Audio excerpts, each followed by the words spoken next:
while the fourth one was still on Oshiomhole, answering Oshiomhole on Arise Television.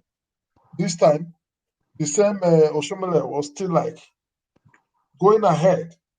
The continued destruction of Ize Iyamu. This was during government campaign time. Then I think the fifth one was still Oshiomhole, presenting now again coming back to present Ize Iyamu as the governorship candidate in APC. This time, he's now praising Ize Iyamu. You see the controversy ahead. That's the fifth one. The sister of Obaseki. Yes, the sister was Obaseki responded to Oshiomhole in one of his videos when he called Obaseki a betrayer. So Obaseki, that's the sister of Obaseki. The second one was on Wiki now. So what kind of a man is Oshiomhole? This time Wiki was talking for Obaseki, condemning Oshiomhole. Oshiomhole, he called Oshiomhole a betrayer, how he fought Ize Iyamu, how he is now fighting Obaseki, how he's talking here and there, how he condemned, how he praised Obaseki before that he has a certificate, he went to school, he's the one that was behind everything he did. He suddenly is not coming to say Obaseki is not a good, bad person. The same person he has destroyed before. That was the seventh one where Wike, that was about Wike. The eighth one was still on Oshiomhole. Yes, responding to Wike. Oshiomhole responded to Wike. The ninth one was Ize Iyamu. Ize Iyamu come on air to want to respond to Oshiomhole. And the tenth one was Oshiomhole responding to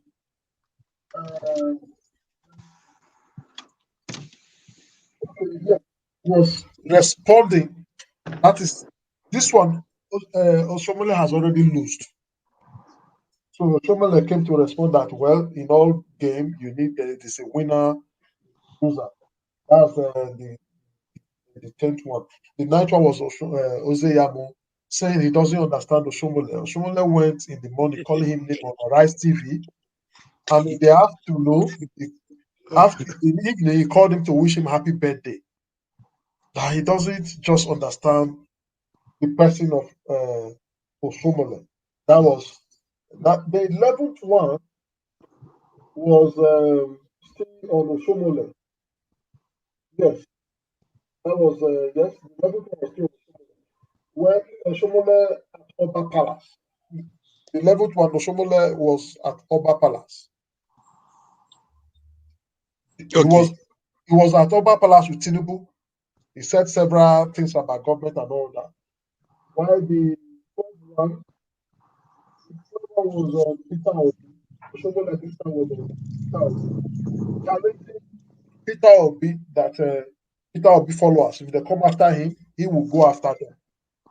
That when the time comes for election, that is waiting when campaign starts. When campaign starts, he has a lot of things to say about Peter Obi.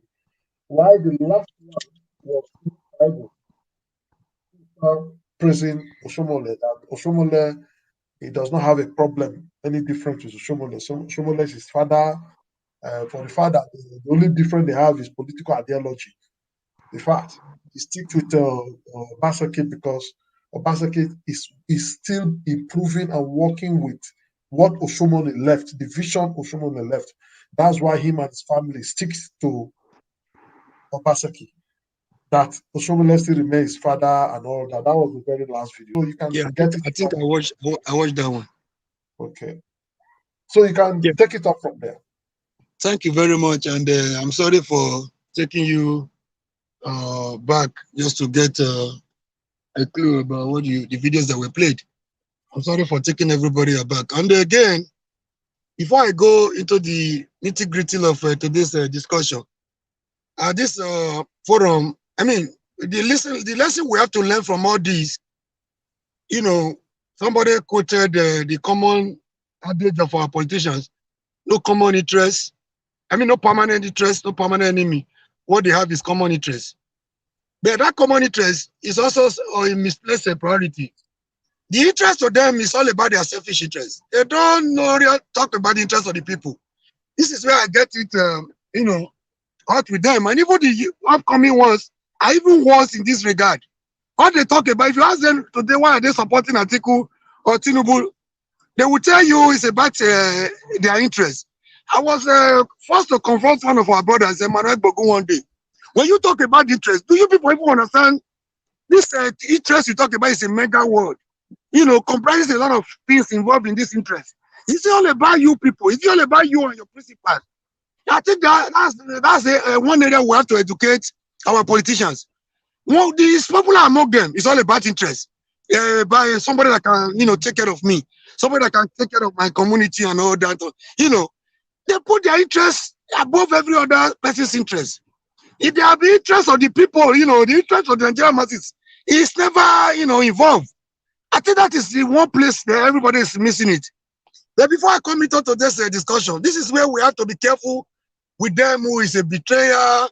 We are quick to use this word in Edo. The person is a betrayer. It's a Greek snake or that Greek guy. We have to be careful with them.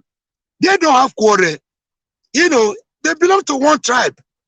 The only second tribe is the tribe of the masses, and they don't care about us. They don't have permanent quarrel. They don't have permanent enmity. They always have a meeting point.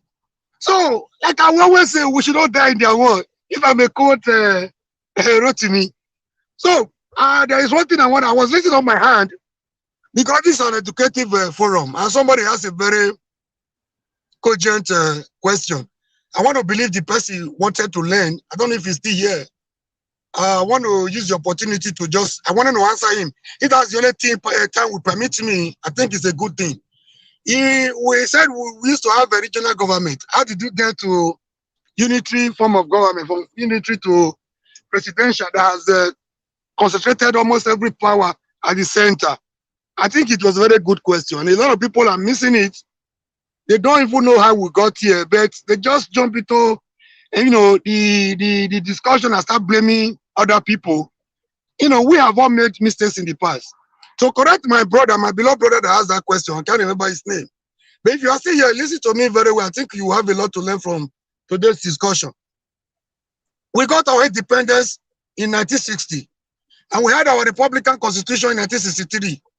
So between 1960 and 1966, there were a lot of, we had a general election in 1964. I don't want to go into the details of the causes, the immediate and remote causes of Nigerian civil war. But the primary thing I want you to pick from here, there was a coup d'etat in January 16, 1966, led by a young military officer by name Kaduna Uziogu. So that was the first Nigerian military coup. At the end of the day, the pattern of killing, I want our Eastern brothers to listen to this. Sometimes, even my mechanic here, I've stopped going to that workshop. He sees me as an enemy, as his problem. I don't mind as his Igbo man's problem. He sees everybody as a Igbo's problem, apart from himself. And when you go into the Igbo, in the Eastern region, he sees every other Igbo man as inferior, except himself from Anambra State, as superior than his fellow Igbo man. I'm like, how long will you continue to live like this? He even went as far as telling me, sorry to use this, though, I'm not a tribalistic person. I'm a very nationalistic-minded person. I don't believe in tribes. I don't believe in tribalism. I don't believe in ethnicity. I don't believe in nepotism. I don't segregate people. I don't believe in stereotyping people. That is one thing I hate, because these are the same factors our politicians are using to divide us. These are the things that make us weaker. I think it's high time we concentrate on things that make us stronger and united as a people than things that divide us. So if we are united, nobody, I repeat, no politician can take advantage of us. They divide us by creation of state. They divide us by Muslim, Christian. They divide us by the lines of ethnicity. Just imagine, we're Bender State. Very soon now we are do. We want me to see my better brother as an enemy. No. We were one Benderite. We were once a Benderite together. So we have to be careful the way they divide us. They don't divide us because they like us. And that was one of the seed. So among our nationalists, I'm talking about, if I say they're nationalists, I'm talking about the Awolowos of this world, the Zik, the Nahoros, and the Okparas of this world. So they will want to make Awolowo see Zik as his enemy, as a brother, as enemy, instead of seeing themselves as a brother. They want to make Adahoro see the other person as his greatest problem. So they were always running to Britain, you know, at that beginning. When we get to Britain, they will tell have you seen Zik? Zik will say, yeah, we were together yesterday. Oh, I have not seen. He said, no, be careful. He was here yesterday, you know, the previous day. Be careful of that man. They will not tell you the reason why they're telling you to be careful. Now, you will not see the colonial master at somebody said I should not call them our colonial masters. So the slave trade masters, you will now begin to see, before Zik will leave UK, he will come back home and begin to have that bitterness, that hatred and animosity against Zik, instead of seeing him as a brother. So Zik will go to Britain. He will say, have you seen Awolowo? He was here the previous day. We discussed and be careful. Sadana will go. You know, there were this lack of trust among our nationalists. Instead of coming together as a united Nigeria, they were already beginning to see themselves as enemies. Each time they had a meeting, there's always a suspicion, even before they go into the meeting. So whatever they are discussing, he's not actually penetrating, he's not seeking into their head on how to be united against their common enemy, which is the colonial master. So they were already having this animosity. This was the seed of bitterness. Apart from the resources they took from us, apart from the slave they took from us, apart from the artifacts they took from us, the greatest danger, the greatest destruction, the greatest disaster they left behind was the seed of animosity and the suspicion they created among our nationalists. So to cut the long story short, here came the coup of January 16, 1966, led by Colonel Zogu, like I said, a vibrant young military officer. So at the end of the day, the pattern of killing after the coup, both in the political setting and the religious cycle, in traditional cycle, and otherwise, you know, you don't have a prophet, don't need a prophet to tell you that it was one-sided, whether it was calculated to be so or otherwise. Those that were supposed to be eliminated on the southern side got some signal and they escaped from the country. So at the end of the day, when the dust from the coup settled, it was clear to our northern brothers that it was targeted against them, either whether it was real or not. But if you look at the pattern of killing, I can give you an example. For example, the Sultan of Sokoto, when he was executed, he had his wives and children surrounding him in his palace. Even in conventional war, you don't kill civilians. It's against international treaties. You don't kill civilians because of because you have a target. You can spare that target because of civilians. But his wives and children were slaughtered. So this was a bitter lesson. They were not happy. So let me not go into. I'm sending a message to our brothers from the Eastern region. I don't have anything against them, but they should all know where all these things started from. You know, I'm not happy the way the Fulanis are. You know, the Fulani, the killer S-men are busy killing people, but we should know where we're coming from. This is why I'm taking everybody back to some historical perspective. It will help all of us. No man is an island. We learn every day. So when the dust of that coup settled down, it was clear that it was targeted at them, either deliberately or otherwise. So they were not happy. After 6 months, by July, the first one happened in January. By June or July, they came up with a counter-coup. So organized by northern elements in the Nigerian army. So another mistake. The first one was not successful. It was abortive. It was aborted. So this guy became the head of state, Aguiyi. Instead of the penalty for coup plotters was death penalty, which was a capital offense. Instead of killing the lives of Cardinal Zogo and co, he was treating them with kid gloves. There is civil formation. There is a history. Another angle of it that said most of them were actually getting their salary secretly. So the northern elements in the Nigerian army were not happy. They staged a counter coup. It was this time targeted against their southern brothers. So this one hiding our animosity. They came for Agwironsi, even when he was in the house of his a friend. He then military administrator of the Western region. So that why when they came, that one did everything humanly possible to defend him. He said instead of allowing my guests to die in my house, I would die with him. So they took both of them and slaughtered them somewhere, and they tied them to vehicles and they were throwing them on the street. So they were angry. They came with bitterness. They were ready to kill. So that governor of Eastern region died with his brother. A Yoruba man died with an Igbo man. Does that not show love? But today, when our people brothers are talking, Yoruba is the problem. Edoman is the problem. Edoman was the person that did not allow Ojukwu to agree with the Aburi Accord, the agreement between Ojukwu and Gowon that led to the civil war. We are not your problem. We should united. We are better together. We are stronger together. You know. So they divide us along this line. So we are becoming weaker and weaker. Instead of fighting together, we begin to see ourselves as enemies, which is not supposed to be. The person, before then, the regional government, could you believe me, my brother? The only few months our brother Agwironsi spent as the military head of state, because of power, hunger, can I call it greed? He changed from the regional government. If you look at the development Okpara made, the industrial estate Okpara built in the Eastern region, they were not built by oil money. They were built by proceeds from their palm oil and the palm kernel business. Yeah, the free education, the achievements what were made in the Western region were made because of the proceeds from cocoa and other products. Why donuts, granite, pyramid, and everything gave them the achievement they had by Tafawara Balewa. So, with the little time, the few months Agwironsi spent there, he changed from regional government and concentrated all powers at the center, thinking he was going to be there forever. So, when he was killed, when he was assassinated, by the counter-coup plotted by the northern elements, so every power now was already concentrated at the center. Subsequently, nobody will taste sugar and want to leave. So that was the beginning of our problem. So that thing was caused by our fellow brother Igbo man, and they don't see it from that angle.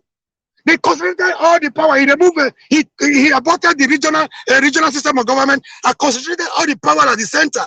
Instead of executing the coup plotters, as supposed to be, he was treating them with kill job because of nepotism and ethnic affiliations. So that was the beginning.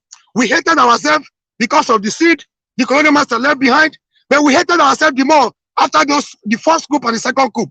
So we never saw ourselves as a people again. That was the beginning of our division. Whatever we are suffering today, that was the foundation. I don't know if I'll be able to answer my brother. And for the want of time, I don't want to go into Oshiomhole said this one is a betrayer, the one is a betrayer. If we try to say the governors are handicapped on this platform, we are not trying to exonerate any governor. We are not trying to applaud them for not protecting their people. The constitution as it stands today does not give enough power for governors to protect their state. It is obvious. One man, one of our brothers here, Okundaye, he was using his own personal opinion as he wished it could be, but it cannot be like that because we have in the anomaly we call federal system of government today. We have you cannot run the government by your own opinion. The way you suggested it would have been nice, but our constitution, we have 3 tiers of government: the federal, the state, and the local government. Duly recognized by our constitutions. And we also have 3 lists that gives power to these 3 different tiers of government. We have the exclusive list. We have the concurrent list. We have the residual list. People must get this. Just go on this thing and read what it is so that you don't use power the way you want it to be. If you go outside of this constitution, the wrong constitution we have today, you will be committing a constitutional, crime. So he was trying to say people going from a state to Abuja, lawmakers from a state cannot go to Abuja. They will be going outside their boundary. So the exclusive list, this exclusive power to federal government to deal on certain issues. Both exclusive and concurrent list. Why the concurrent list gives certain power to states to deal with certain issues on the current or concurrent list? Why the residual list is supposed to be for local government? But we are not practicing our federalism the way it's supposed to be. If not, the oil for Niger Delta is not supposed to go to Abuja before we go every month to share money. The oil for Niger Delta in true federalism supposed to be for people of Niger Delta and pay remuneration classes to the center. That is ought to be. Time will not permit me to go into other videos you played. I think if there's any further question from our brother, I'm here to answer. Thank you very much. Yes, Mr. Mori, before you go, we are having a hit-up comment section. I'm just trying to manage situation. There is this Johnson Emmanuel that is trying to really pull us out of our shadow, but I'm going to manage him. But he has one question for you. He's saying some of us that are politicians here that ran away because probably after politics, we left Nigeria and we are still here trying to accuse those ones that are in Nigeria by what it means.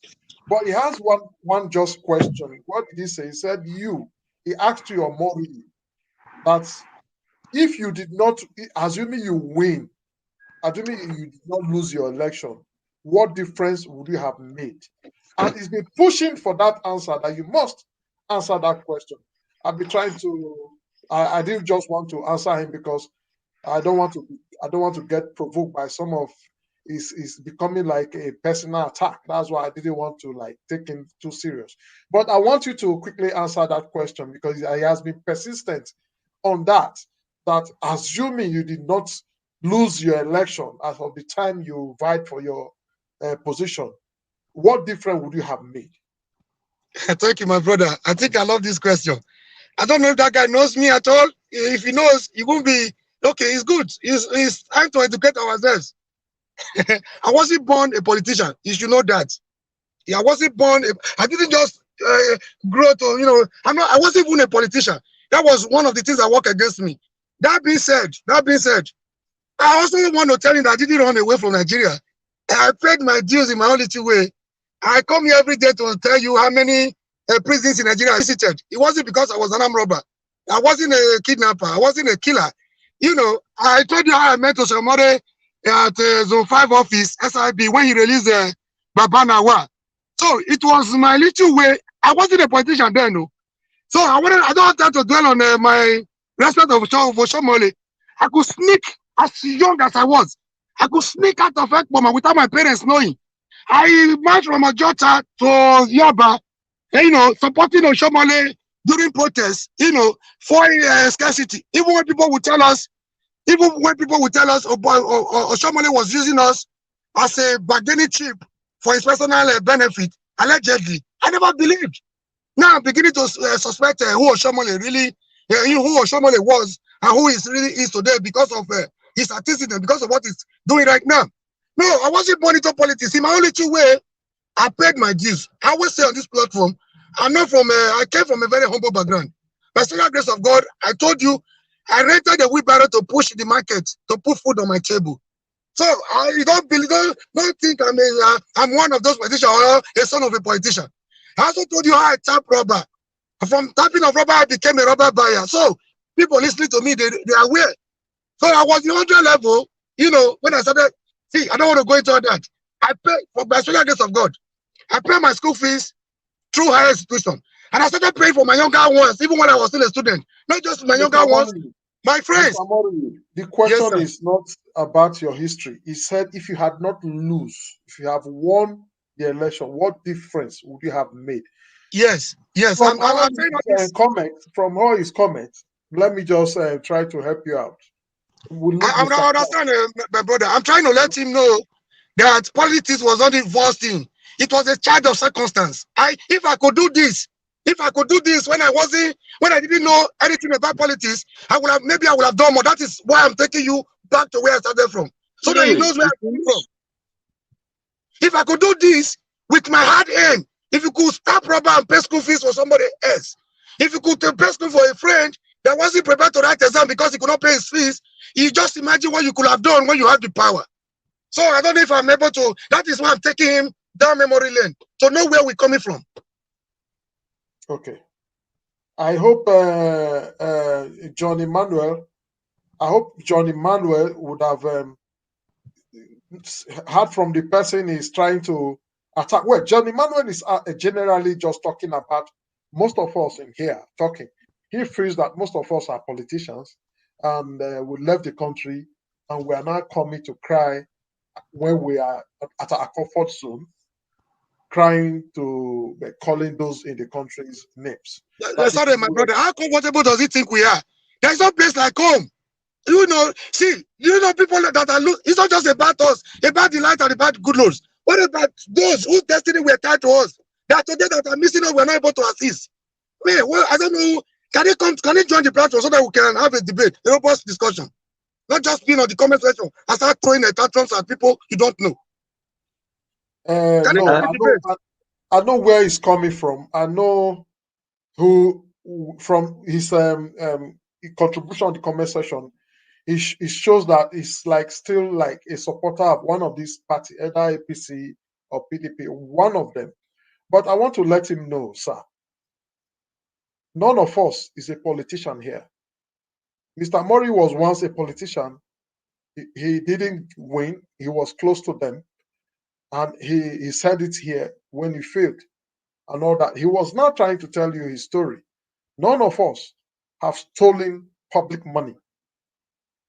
Because I see where you wrote that some local government chairman, senator, whatever, they've all left with their family to Western world, enjoying what they have stolen. I'm putting it my way. You didn't put it that way. Enjoying what they have stolen in Western world. And they are there trying to throw fingers accusation at those ones still in the country. I want to let you know categorically, almost everybody you are seeing on the platform, apart from Mr. Mori, that was once a politician directly.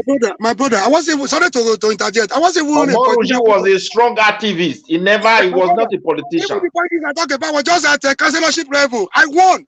PDP did not allow me to go in. So that was it. My people wanted to die for me. See, I don't want to. Can I refer to my word so that you ask 1 or 2 questions? Councillorship level. Just forget about that of Mr. Moruyi. People who know you know you are a man of God. I just wanted this very Mr. Johnson, Emmanuel, to hear you answer, because he's been pushing. If you follow his comment, he's been pushing that you must answer that. And now I want to let him know that Omoyiri was not really a politician. He was a human rights activist. And like me, I don't know. They did not, sorry, my brother, let me quickly put something. He did not even fight the civilian. He fought the military. He was among the people who fought the military, not even civilian. So his activism was very strong. Most of us talking here is hear us talking politics. Politics is a business. We are not politicians. But we have the right to talk about politics because it affects every facet, everything in that country. And the rate of corruption is becoming too much. And when you don't come out to talk, I don't know who you are supporting. I don't know who you believe. You have the right to support whoever you like. But you agree with me that these old people, if you are supporting APC and PDP, any of them, these old people that you are supporting, they've been the same, jumping from one place to another, and they've been the same who has plunged us to where we are today, starting from Obasanjo time. Things were even still better. They were still even trying to have human face. You got to Jonathan and go and look at history. It's verified. We are verifiable people. The history is verifiable. The GDP we had then and everything. And the GDP during Yaradua time, the GDP during Obasanjo time, the GDP that we have now, our external debt. Go and look at the history. Why are we going down? Are we supposed to fought in the world? With all the resources and human. Look, you are writing here, Mr. Johnson, sir. Mr. Johnson Emmanuel, I'm happy for you. You can look at you. You can write, meaning you are schooled. Are these people that are ruling us, that call themselves the first class citizens, can they write like you? That you are supporting. Can they write like you? Can they come and talk the way we are talking? With accuracy, with a lot of knowledge, apart from very few of them that wish to take power and take education, apart from very few of them.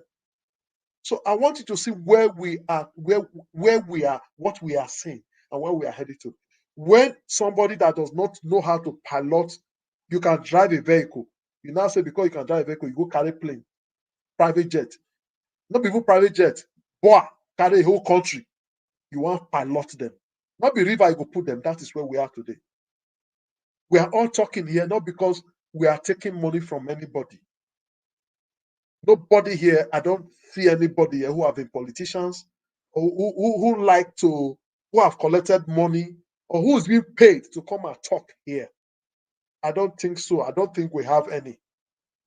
We don't even, no, most of us don't even support the party that pay money in here. APC, PDP member, I don't see them here. I don't know why you will still be dragging on the comment section and saying things you are saying. The criminals in politics got public money and ran away.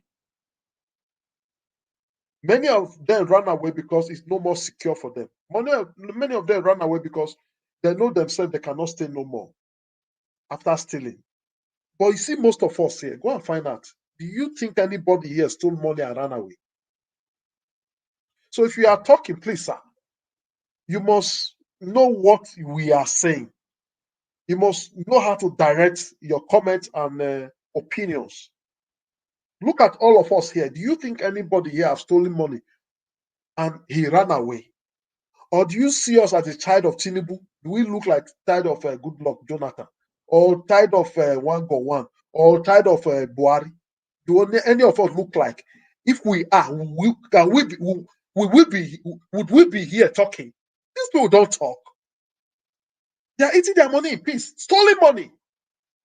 So if you see people talking, agitating for the betterment of a country, respect them. Now make the country good, and we are obedient. We are going to change it. Oga Emmanuel, I'm talking to you now. So, well, it's a pity. If you can hit the button and just come straight to the panel, it would have been better, sir. I would have loved that. So, it would have been turn of Charles, but we've lost Charles. So, I will go back to Alice now. We'll still have Alice here. So, Alice, please talk to us. Yeah, thank you very much. Thank you. I want to say that was a good submission by Maury. And yeah, you must expect a lot of things this time around. Every state, all the parties are fighting themselves. It's not only Edo State. Since the emergence of our new political kamikaze or political Nali Matangere, somebody we can almost not do without just now, who challenges the status quo antebellum in the person of Peter Obi. So I think we should expect a lot of fights. There's going to be a lot of WrestleMania, political Royal Rumble among these wicked leaders. So we are ready for them, and God is bringing confusion in their midst. The blood of the innocent people is crying against them. The blood of Nigerians who died in the Sea of Libya, Mediterranean Sea, who died in the desert of Chad, Niger, and so on and so forth. It's crying against them and their families. So they're going to fight themselves dirty until Obi will be sworn in and a new Nigeria will be given birth to. I see massive emancipation of wicked politicians to the new party. They are going to come. If they cannot operate under the new political order, they will be shown the way out. I see Nigerian constitution being amended or being, maybe the National Conference or confab of Jonathan Goodluck being brought out because it's being swept under the carpet by this present government just to enhance the Fulani agenda. So we are going to keep blowing our vuvuzela until the deed is done. We will not give up. We have to keep doing what we are doing. Nigeria Watch and other like-minded platforms. So we owe it as a duty for our children unborn to continue to do what we are doing. This is the only way out. Nations were built out of debates, out of ideas, out of innovations, out of change, and out of patriotic and vision-driven leadership. This is the only way to go. Enough of mediocrity. Enough of an Agbero becoming, a professor becoming a secretary to an Agbero because he won election. Come on, we are. It's not disgusting. Like an aspiring British Prime Minister said that Nigerian politicians, they stink, they pollute the earth with their smell. It was a deep one, coming from a Nigerian lady who's aspiring to be a prime minister in UK. And I say a new dawn. Oshomhole, Ize Iyamu, all the political gladiators in Edo State, their fight will get messier, to get more dirty, to get more public, and it will be for the good of the Edo people. Gone are those days where it will never happen again. Never again are we going to have a governor that his result will be, his certificate will be a problem. Can we talk about Obi not being to university, Obi not having a youth service certificate, or Obi not going through the school system now? We need leaders with verifiable credentials, verifiable character, verifiable antecedent. So we have to keep doing what we are doing. At least for now, this is all we can do. Keep talking to people. Don't let them divide us. All we need is a change. Now they are even spreading rumors that Peter Obi is a member of the pirate confraternity. Okay, we need him to come and pirate us. No problem. They will come with all sorts of campaign of calumny. So let me not deviate. Obaseki, Ize Iyamu, Oshiomhole, they are friends. You see them fight. A month later, you see them in Thanksgiving in the church. Who are they fooling? You see them shaking their hands in the church. How do you explain that? The Waterstone project has not been probed. It's a lot of, ikiaga going on with these guys. So let's not be their board to play their chess game.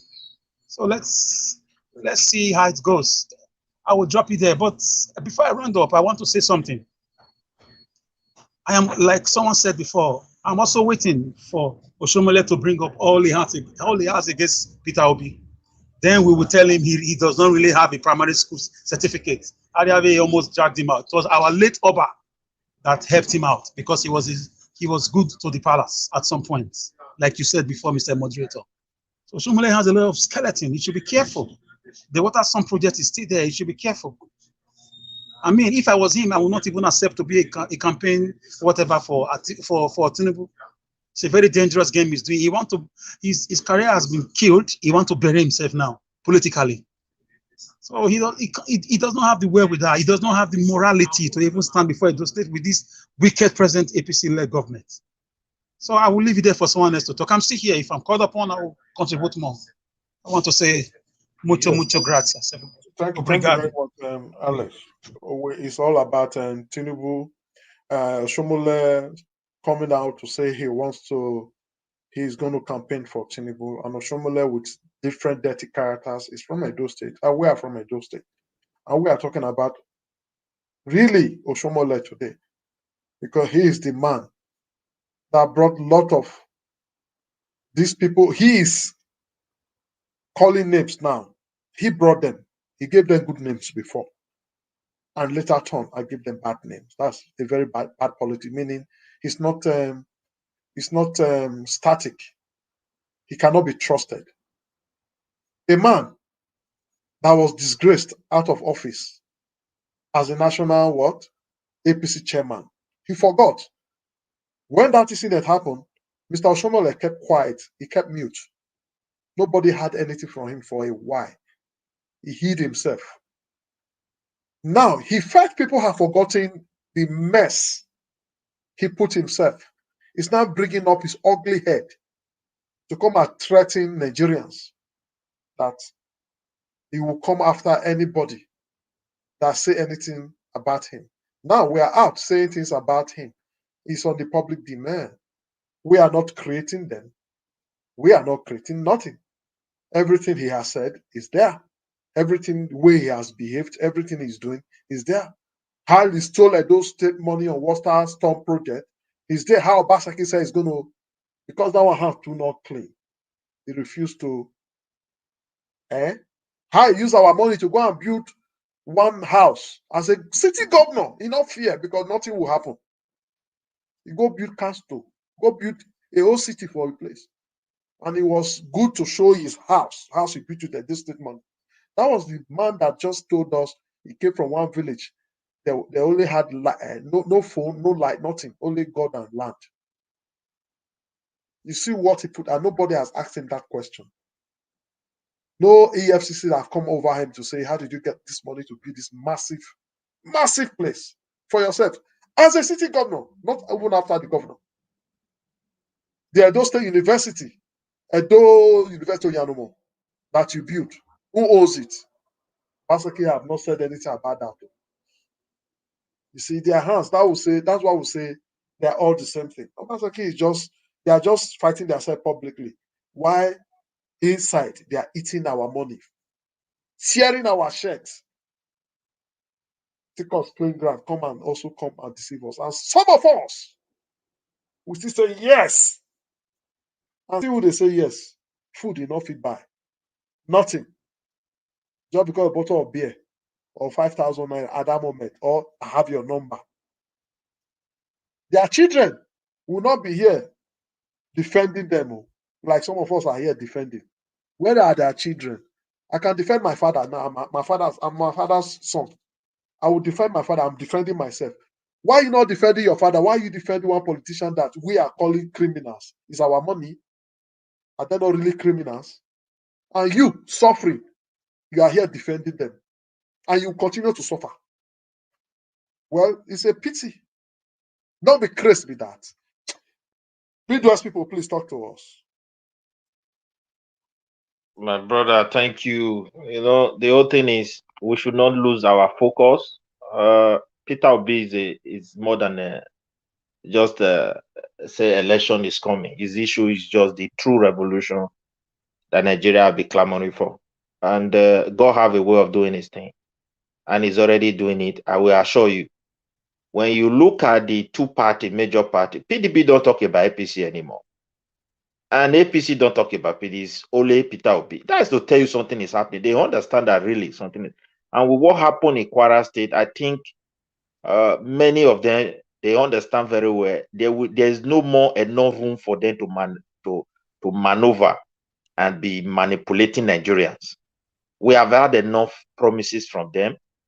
With the structure on ground, none of them can actually deliver anything, because it's like the entire nation is just like a fried fish, and you give it to Pussycat to go and manage it for me. My man, we eat it raw and go away with it. The entire Nigeria money, as I said before, is with Buhari. My state money is with my governor. They don't give an account how they spend the money. They are not responsible for any damages. Imagine, how can something work in that level? And at the same time, they are the one that is telling you, oh, one person cannot build a country. Indeed, one person doesn't build a country. We live in abroad. We all are contributing to the development of this country. Everybody that has salary here, pay, like in Sweden, you pay 25% of your money to government monthly, irrespective. That is not really like the high professional among the whole European country. Like medical doctors, some of them pay like 60%, like all those class of profession. So all those marine engineers, they pay like 60% of their money, tax as monthly to the government. So to tell you, everybody's why are they paying this money? They are connected to a living government. A living government will connect all its people to a database of identification. It will connect all its people to Ministry of Finance, because that is the only way they can pay tax. And every citizen have an account with the Ministry of Finance. That is to say, not like you are running an account of a business, but an account that identifies you. When your money comes in, they have to account for it. Imagine, that is how everybody hands on desk. Not a place where they just give everybody to one man who is misusing everything, giving false promises, coming out to tell his people, oh, a private place and a commercial center. Man, what are you talking? What do we elect you for? These problems are there. Why can't you come out with a system to address it? Nothing. You deceive people. The federal level is deceiving. I will borrow money. Now, yeah, they have borrowed money. They build railway that are not functioning. Nigerians are in debt. There is no measure to recover the country from those debts. Nothing is in place. Definitely, the chances to default in some of the debt is there. It is already, they're already growing a huge momentum.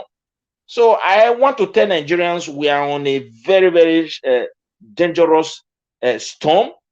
Let them wake up and don't miss this opportunity. The challenges that lies ahead, the damages these people have done to this country since we entered this military constitution, so-called democracy, they call democracy. The only thing they practice is to put ink on ground. Every other thing that do with democracy doesn't exist. No human right, no accountability. You can't question them. They just enrich themselves. The greatest millionaires in Nigeria are people that are connected to politics, not those who do business, not investors. Even the investors that you hear their name, they are just inside the politics. They favor them to do whatever they like in the country, and they keep on making more money before they filing for any document or any approval. They got it already. You don't have access to it. This is what makes them to even get richer. They are connected to the politics. So that is it. We need to do something different. The only man that we can test his performance is Peter Obi. As corrupt as Nigeria, a man that have chance to even take the whole money, go and borrow money, steal everything again, left money in the purse, in the coffers of his state. That is what emulating. He's not a perfect human being, but he has shown something, that he has something good in his mind for his people and for the people of Nigeria. And we should follow this step, and that is the only way forward. Not for you to give your life to someone for 1,000 naira, 2,000 naira that will not buy you milk, because 1 naira is coming to be 1,005. Even in the next, before this administration may likely it may be so. And even if this administration ends today, another person takes over by the grace of God, it is still going to happen, because they have already disvalued the money. They are pegging it to deceive Nigerians for many years, because nobody can question them, what they are doing. They are damaging the future. That's something that will take more than 50 years to repair. It's not a joke. So that is just the truth. And that is what I want to say. Don't believe these politicians insulting themselves. Like as I said, Oshiomhole, who calls someone a green snake, is also a green snake on his own. But the thing is that our governor of the state is a green snake, and he also have the natural power to change to brown when the grass are brown. And that's why the diaspora put him on head. And today they are all in shock. What are they going to write home about? We all voted for him. I was part of those diaspora that cry he must win, he must rule. But what are we going to account for? All the projects are half. Nothing works in the state. We only see some strange committee of friends coming on TV to do some program. We are going to do this. We are going to solve this. We are going for how many years, man? You have only 1 year or a few months to even work. After the election we start. Once we start campaign, is it during campaign you will start developing the state? No. So thank you, my brother. That is where I will stop. Let those state people wake up and stop listening to this great liar that we voted for. He doesn't have us in his mind. Not just only Edo people, the full Nigerians. We should wake up. We should know what we want, and we should do it the way it should be. We should put aside tribes. It's true. Religion, politics. Yeah, you know the thing is why I refer to my own state people is that when you look at the issue going on in the state currently, a man who met levels of peace, unity, despite there are cracks of divisions, is trying to split everybody to pieces in all levels. Nothing on ground to unite people. You know, a lot of things is going on. That's why I tell Edo people to watch him carefully. I don't want to mention some of these programs we speak now, because if we have a topic on it another day, maybe somehow I will just open up and talk. They have to see what is going on, because someone that is ready to divide his people is ready to kill them. Like this guy just said just now. When they want to destroy Nigeria, what do? They start creating state. Look at what we have today. They use gun and barrel to create it, and we are the generation and grow up and be recognizing themselves under those state government that they cannot even, they don't account for what they are doing for you. There is no more unity. There is no more strength. People just turning us like up and down, just the way a lion can just dribble thousands of buffalo and pick one out of it because he successfully divided them so he can pick one. This is what they are doing. It's a shameful situation, my brother. Why I refer to it, when you look at what is going on, people, the governor have right to rule the state according to his constitution, like his public, I don't know, public farm, abandoned farm. Because in your own farm, you will repair, your own toilet, you will make it neat. So that's what we are facing. You don't question them. They keep on telling you we are building you when we do this, everything. Nothing is on ground to solve any problem. It's just the only thing on ground is for them to enrich their purse, and that's what they are doing through useless infrastructures and be paying some people to be showing the video on television. They are the product of their environment. If they love what they are building, that is their love. We have the opportunity to be out. We have seen reality of society building. So not just talking. This one that they try to speak English, they know what they're doing. They don't know how to solve this problem. They have to consult people who have left this country, who have worked diligently, who have settled down to see what is going on in their community and give them proper education on how to solve most of this problem. It's shameful for a governor to come out to tell his people private property and not commercial center. We don't have local government. When you don't have local government, even when you have them, did you train them how to function? What do you now expect? Who monitor the land for you? Who monitor the property? Nobody. So anything can happen in that society. Thank you, my brother. Yes, thank you very much. Let them say. Thank you, thank everyone. Thank you, Mr. Moruji. I will ask question because Mr. Moruji, we are saying the state doesn't have. For me, I want to ask a question. Since there is concurrent list, who give power to state, who give power to local government, who give power to this. The federal, according to as it's called. Then that constitution does not bring the federal, does not bring the state, does not bring the local government. They didn't stop people of any state of not protesting in Abuja. So you should write it down so that you can answer me, you can answer to it for people to know. The constitution of Nigeria said any state apart from Abuja cannot protest in Abuja for their better life, or any local government don't have right to protest in Abuja or to protest in their government domain or whatsoever, so that the government should give them a better security. And the same constitution said that the federal government or should not protect the Nigerians for others to be killing them or invaders to be invading them. So I want Mr. Modi to enlighten me when I'm finished on that the constitution, since the governor could not do the way me I feel it. If he do it, he's going to rebel against the Nigeria constitution. And that is why I want to know if that constitution gives Nigeria the military or the warfare arms of protectors, that they should not protect their Nigeria citizens. So to let other people to be killing them or kidnapping them or destroying them, driving them from their farm. So I want to know if that Nigerian constitution gives right to that. Then for Oshiomhole and Ize Iyamu, as a person who grew up in the same area that Ize Iyamu grew up, Ize Iyamu is not fit to be a governor of Edo State, of Edo people. He's just did the same thing with Obaseki and Oshiomhole. They are not different. So whatever, if not even the Ize Iyamu, Oshiomhole have lost out of AC that time. They have sacked him. So this Ize Iyamu were the people who make Oshiomhole to get that victory. So let us not deceive ourselves. Because even the next man standing with Oshiomhole that time was even our own person. So the thing is, during the time of Obasanjo, which is eliminated, Ize Iyamu know what he told area boys, area Zoba, Oza, to do in primary school. So such person who we know very well cannot be good to bring it back. Maybe it's my candidate who will give. Hello, are you hearing me? Yes, we can hear you, but though you've been like, but we can hear you now. Okay. I say Ize Iyamu, I say person who grew up in this area know that Ize Iyamu is not fit to be a governor of those states. Those people who claim to be a pastor, who's telling area boys to go and take that long bus. So that is not going anywhere. And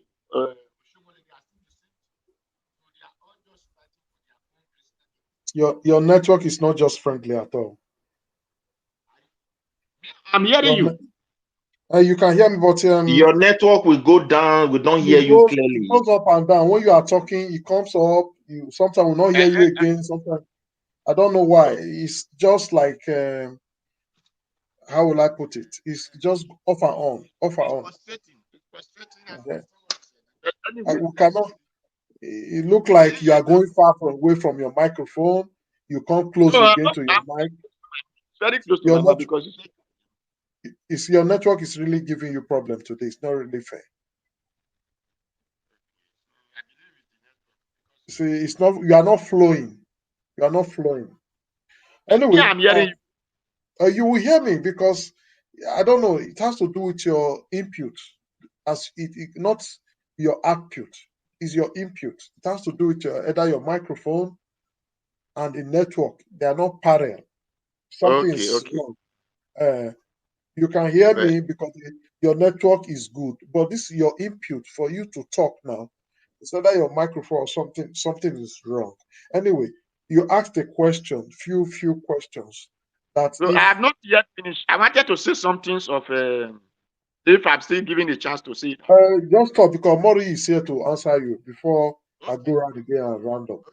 I've asked that question. So what I want to say about I said of the Ize Iyamu that is giving voice to still alone, but so such person cannot be governed. Then for the one who asked a question that you were in region, how come some people say the British? Me, I will personally say British is still the problem we have. Because that what people call region was not even region. Because how did you get that region?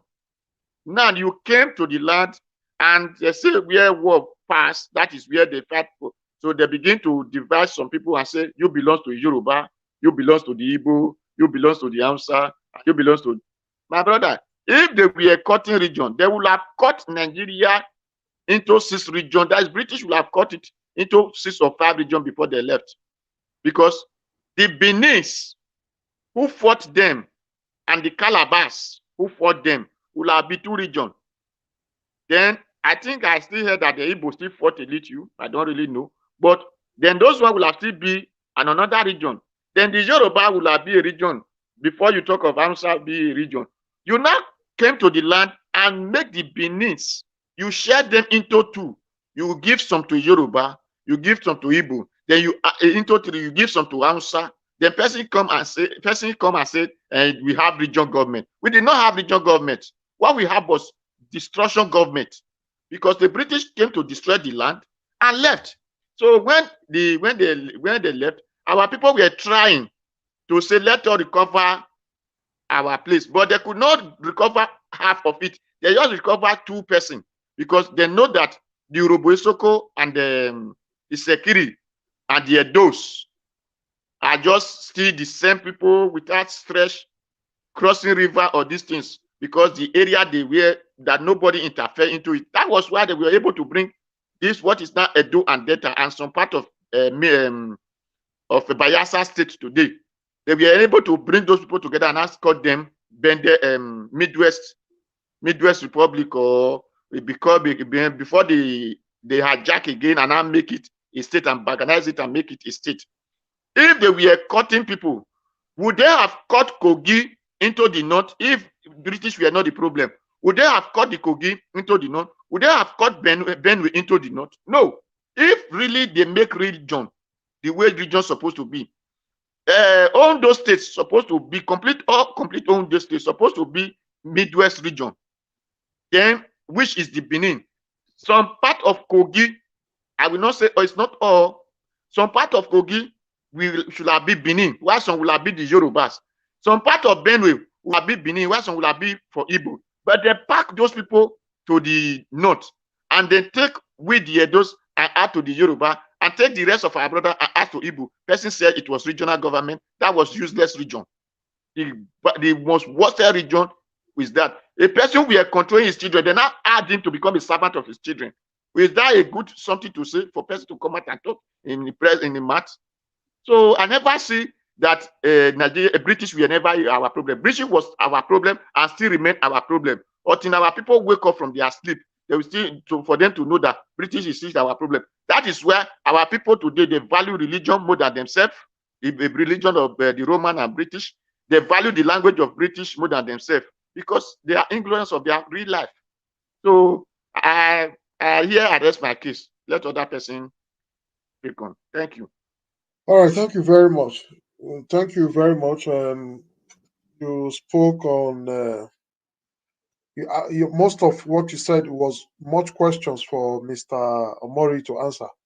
If the state is being banned from not protesting to Abuja for protection of life and property, Yes, I yes. understand. Yes, I understand where you're coming from. I will leave that for Mr. Omori to answer. Then after which, You did not complete it. You did not complete it. The federal government, since it's a law, the governor cannot rebel against law. The law of Nigeria still banned that the federal government should protect people of any state from all invaders to be killing them. So you put it. That is the two questions. Mr. Omori, please. Yeah, thank you once again, my beloved brother. I don't know if Alex is still there. Thank you, Alex, for the compliment you gave me for the historical perspective about the region to the unitary wahala we have today. We are brothers, no matter the argument on this forum. We are fighting for the common good of our society. We are fighting for egalitarian society, a society that works for everybody, not just the children of the rich. A society where my own child, your own child cannot be judged by tribe, religion, or the color of his or her skin. We are here, to fight for the common good of majority of our people. So, thank you for the compliment you gave me. To answer Mr. Okundaye, number one, if I understand, if I got your question correctly, number one is if we have the right to protest, and the second one is if the states, if the prefecture deprives the state the opportunity or the right to protect their people. I think that those are your two questions. No, listen again. You said the concurrent list give power to this, give power to that. That if a governor, because I said if I were to be a governor, I will have, since the federal government come back, I cannot protect my people. I will make the way that my people should go and protest in Abuja. That is protest in House of Assembly, House of Representatives. Then some will be protesting in Edo State. So for that reason, the federal government time my hand back, will lose my hand for protection of my people. Then you that is why I asked that question.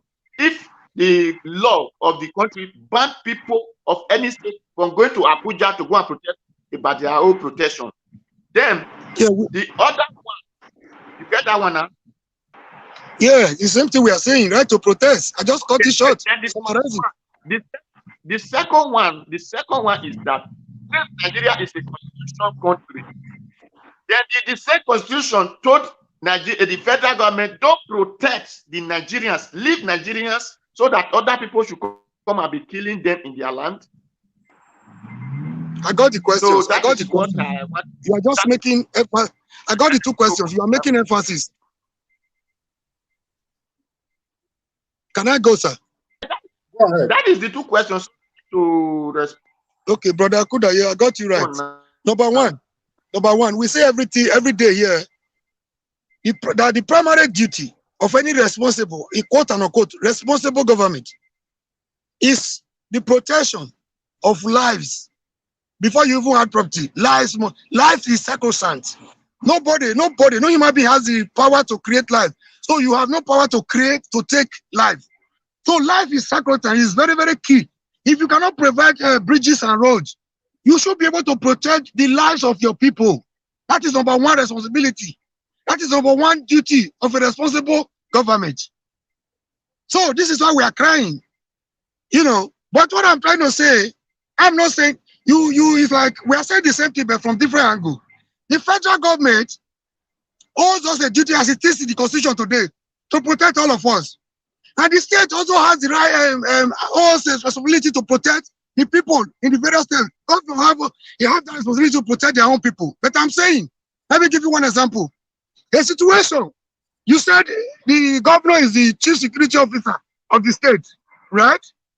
Now, A commissioner is posted to your state. You are the governor, Mr. Kudaye. Now, you're telling the commissioner to do something.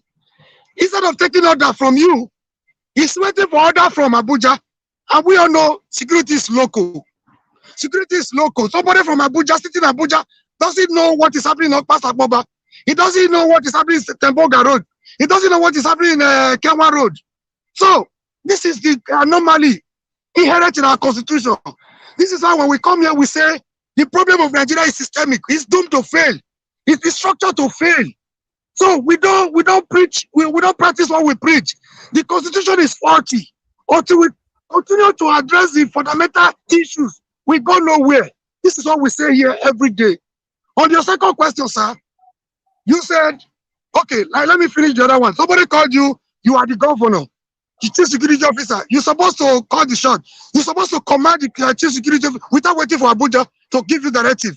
If there is any crisis within Edo State, you call your commissioner, you call the, if police cannot handle it, they synergize with whatever military formation you have, security apparatus you have within the state to deal with the situation.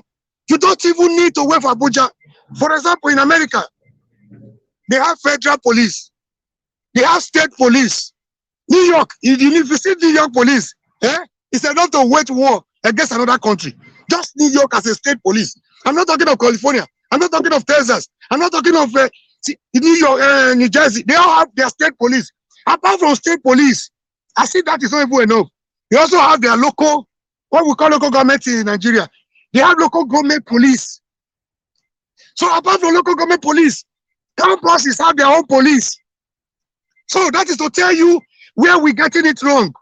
If the state, if governors have the power to protect the people, they can, as I tell you right now, they're not even safe.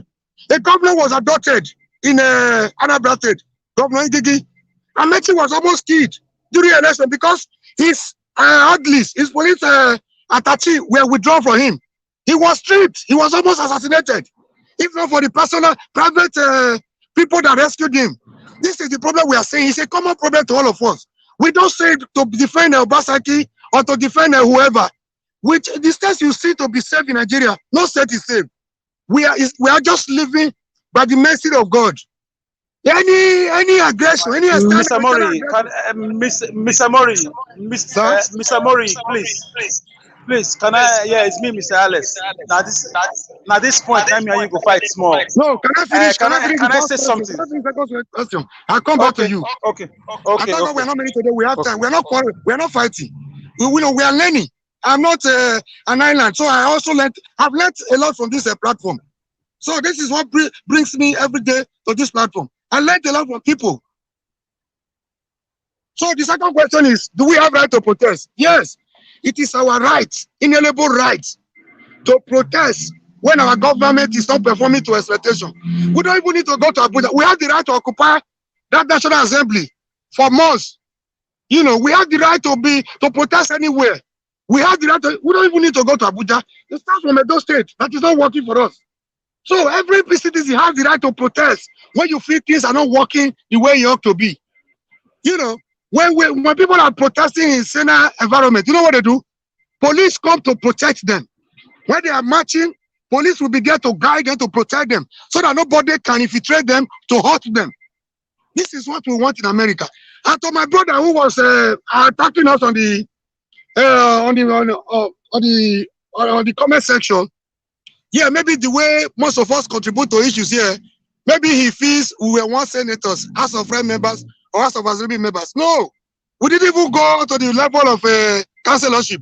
We won, but we're not allowed to go into office. Maybe your question, though, to answer your question straight, the answer to your question is subjective and also relative. In the sense that if I had won, maybe I would have stopped injustice. If I could fight against injustice, just from my secondary school days, when we had a bad principal that was not giving us the food we wanted in hostel, we had a protest. They said the police was killed. We were arrested. I started going to prison right from secondary school. So if I could take that to my university days, after my university days, I graduated with my NYC. One senatorial leader of PDP just felt I was not qualified to be a councillor, but my people felt otherwise. Also, if I could gather empty drums together during dry season to pour water for women to drink, you know, with my own, I wasn't working. I was just a student. But God gave me a little business that was sustaining me and, you know, people close to me and even community members. If I could bring a tanker to come and feed the empty doors of women, maybe if I go beyond that, if I've gone beyond that, I would have given them a bowl. Well, who knows? Maybe I would have also turned like a Ize Iyamu and Oshiomhole against my people. I don't know. That is why it's subjective and relative. If I could gather, if I could look for, pay school fees for orphans, you know, that were bailed and that could not go to school, maybe I would have done more if I had the political power, but I never had it. Maybe I would have misused it too. So if I could fight for injustice, move from my own village to Lagos to go protest for the revalidation of June 12, maybe I would have done more for you. Maybe you wouldn't have done what you are doing today.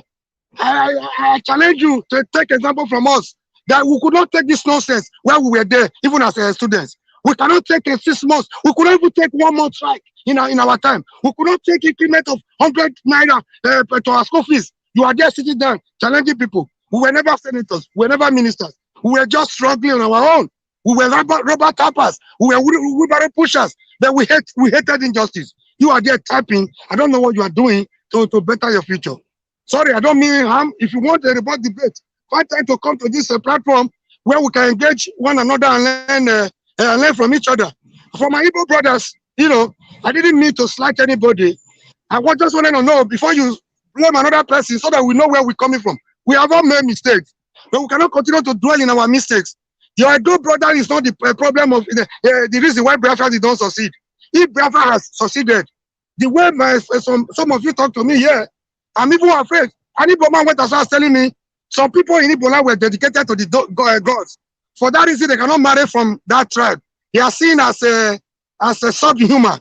No, if you could treat your fellow Igbo man like that, I wonder why you feel if you are giving Biafra today that it will be an Eldorado. So we should unite and fight for a common cause. We are all victims. If you as a major tribe is complaining, what about the Edo man? The minority of the minority. The way I fight for being here, people thought I was an Igbo man. I am not. I am detribalized. I don't need to be an Igbo man to fight for what is right. This is what I'll be fighting for. This is what I stand for. This is what I would die for. Back to you, Mr. Yes, Mr. Mori. When I said fight, it was a friendly banter. It's not on a serious start at all. So I mean, I will not agree with you in one area from the beginning. Yes, there is a constitution that says the federal government controls the police apparatus. Mr. Alex. Yes. Tell me. Reduce your okay. Can you keep better now? Okay. Mr. Mori. Sir. There comes a time in one's life you set aside the constitution. There comes a time in your administration, in an office, in a company, you set aside written document. Desperate times demand desperate measures. There's a amount of bloodletting you will see in your land. You forget about the federal government said this or that, and do the needful. For example, a man that doesn't have documents, immigrant, saw a child falling from a 11-story building in France. He was not scared of the police anymore. Normally, he wasn't supposed to even do that. But he went to rescue that child and he was given a citizenship. Normally, he ought to be arrested according to the law. He does not have papers to move around. So the point is this. I'm trying to link it. Our governors, for me, they are just accomplices. Because this is human life. This is not time to quote constitution now. Concurrent, exclusive list, I know all those things. So let it be seen that you are challenging the status quo, the powers that be. Even if you are resisted, you are targeted. We know that there are attempts made on some governors' life. They are not safe. Does that mean the whole state should be consumed? There should be resistance activities. Whether Autumn is faking it or not, I don't care. Our governor should do the same thing. I'm not saying it's his duty to control the police, but they should be doing some things. When your house is burning, you do not wait for law. When pregnant women are being slaughtered in the farm, you do not wait for law. So Mori, for me, I agree with you in other areas, but in this area, these are sensitive things. Human. Alex, you are not listening to me. You are not hearing me. I'm getting hauled back. Okay, Alex, I don't think I have back for me. I think it's from Mr. Mori. Yes. Go ahead. Can I respond, sir? No, Alex is still talking. I was the one that mentioned it. Okay. Yes, So, can Alex, you hear go me? ahead. Yes. Go Okay. ahead. So for me, there is time for everything. There is time for everything. These are desperate times. Let history, let the children born in your state. You are a citizen of a state or local government with the so-called system that we have. Before you become, for me, before you grow into knowing about national things, you grow up from your father's house, from your street. They take you to school. So the governors, they should have arranged themselves and carried out a civil disobedience against the killer machine in Abuja. What sort of federal government or what morality does they have to be quiet instead of defending their people if they are not the ones killing people? So I would like to ask question here, please. As I drop it here, I want Mr. Mori to know that our governor in Edo State, for me, he must have done well in other things, but in terms of insecurity, he's a total failure and he's an accomplice in the killings of innocent people. And women have been raped, farmers have been murdered, no investigation because it's a federal government problem. That is, for me, it's arrant nonsense. It's a crap. The so-called constitution. Thank you. Yeah, can I respond, sir? Yes, go ahead. Okay, thank you, brother. Today is very, very educative, and probably because we don't have too many people here. Brother Alex, thank you very much. I salute your courage. When we started, this platform, people never gave us chance. They were telling us time was too short. We should look beyond 2023. Thank God the little thing we started now, I think we're even having more than enough time now to consolidate. So I always respect your opinion. But on this, let's reason together according to the Bible. See, I am pained just the way you are pained. So I started by saying they are not doing enough. That does not mean they should not do anything. This is why you see them coming with not civil defense. What do they call it? Vigilante. Vigilante. See, my point is, it's not as if they should allow their people to be killed. See, my point is, whatever arrangement they are making, you could see somebody, he came to America. I don't want to reveal anything here. And also came here for a purpose. That was why I was blaming him that day. Most of the things we discussed here were not the things he was shouting. There are things you don't shout. When you know, okay, you go into federal government, for example, you know very well that AK-47 in law, you don't have the license to do that. Now, if you have the way of getting it somehow, like our brothers in Nigeria Delta are doing to protect their oil, and need to get their own share of the common cake, you are privy to such why calling the government again? You need to make noise to let them know that you have acquired one or two things. A lot of people said that they didn't know where I was coming from. You know they're not going to give you the license. Why are you shouting to the same person that will come tomorrow that will deploy Operation Python Dance in your area and collect the little ones, the local guns you have and the ones you have been able to acquire? That was just my anger. It's not as if it is not good to cry out. But when you are crying out in security matters, you mind what you say. They have been taking us unaware now that we are wise. Let's equip ourselves. Since the Constitution does not allow it, we do it the other way around.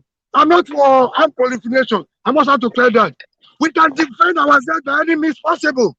But I submit by telling you, whatever the state governments are making, if not complete effort in futility, considering what the opponents, those that are coming to kill us have, there was a time they brought down a plane. If they could have access to anti-aircraft machine, if they could have access to hijack a moving train, if they could block an airport, my brother, the vigilante we have, I don't want to underrate them. It's just a mere palliative, tentative, or at best, what I may call temporary measures. It does not really help us. It's just an attempt to do the little they can. I'm not saying they should not protect their people. They don't have enough power to do what they ought to have done. That would be enough to protect us at the state level. This is our concern because of the faulty constitution. I'm not in any way supporting any state governor. This is my submission. Based on the faulty constitution, if Obi comes in, Obi might not be able to transform the length and breadth of Nigeria overnight. If there's anything we want from Obi, Nigerians are begging Obi to do, is to lay the fundamental foundation, the foundation for our progress, so that when he's gone, posterity will not forget him. He should lay a legacy that will outlive him. When he goes, the institution, strong institution will remain. He should, I mean, if there's anything if he cannot do any other thing, not even roads, not even bridges, those fundamental issues that are, working against the Nigerian nation, he should be able to take the risk. They might not love him because other people are benefiting from it. They may want to eliminate him. I don't want him to compare with him, because if he does, they're not going to vote for him. But I'm saying it because this is my opinion. He should take the risk. He should take the risk. So there are things that are holding us in bondage. They know. They are aware. They did it for selfish interest. They are aware. Every subsequent government knows the problem of Nigeria. It's not the problem, but the solution. He should take the bull by the horns by addressing the constitutional flaws, that is taking us backward at the detriment of the masses, for the benefit of the very few elites. These are the things, these are the foundation of which should lay, so that subsequent government, power will return to the people, subsequent government will work for the people. This is my humble submission, sir. All right. I would like to add a little to this. I'm getting all back. Yes, I would like to add a little to this security matters, just like Omori you said, and Alex rightly asked, and at the same time, Mr. Let Them Say also contributed. Security matter is a local matter. We all understood and understand that the Constitution is not helping. It's not actually protecting the Nigerian people. Giving power to one man from Abuja to control your security is not the best. That is why, by the time you have something to do in your state, you cannot command the military in your state or the police in your state to carry out such action without them not taking confirmation from the above. Not that they don't know what to do, the police know what to do, but because they know what they are doing, they know what is going on. They will not want to go, they will want to take that command from the top.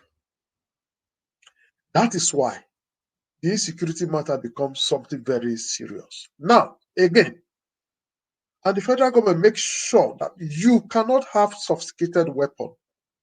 And this federal government that makes sure that you cannot have it, allow their own people, like the Fulani herdsmen, to carry sophisticated weapon everywhere in protection of their cow.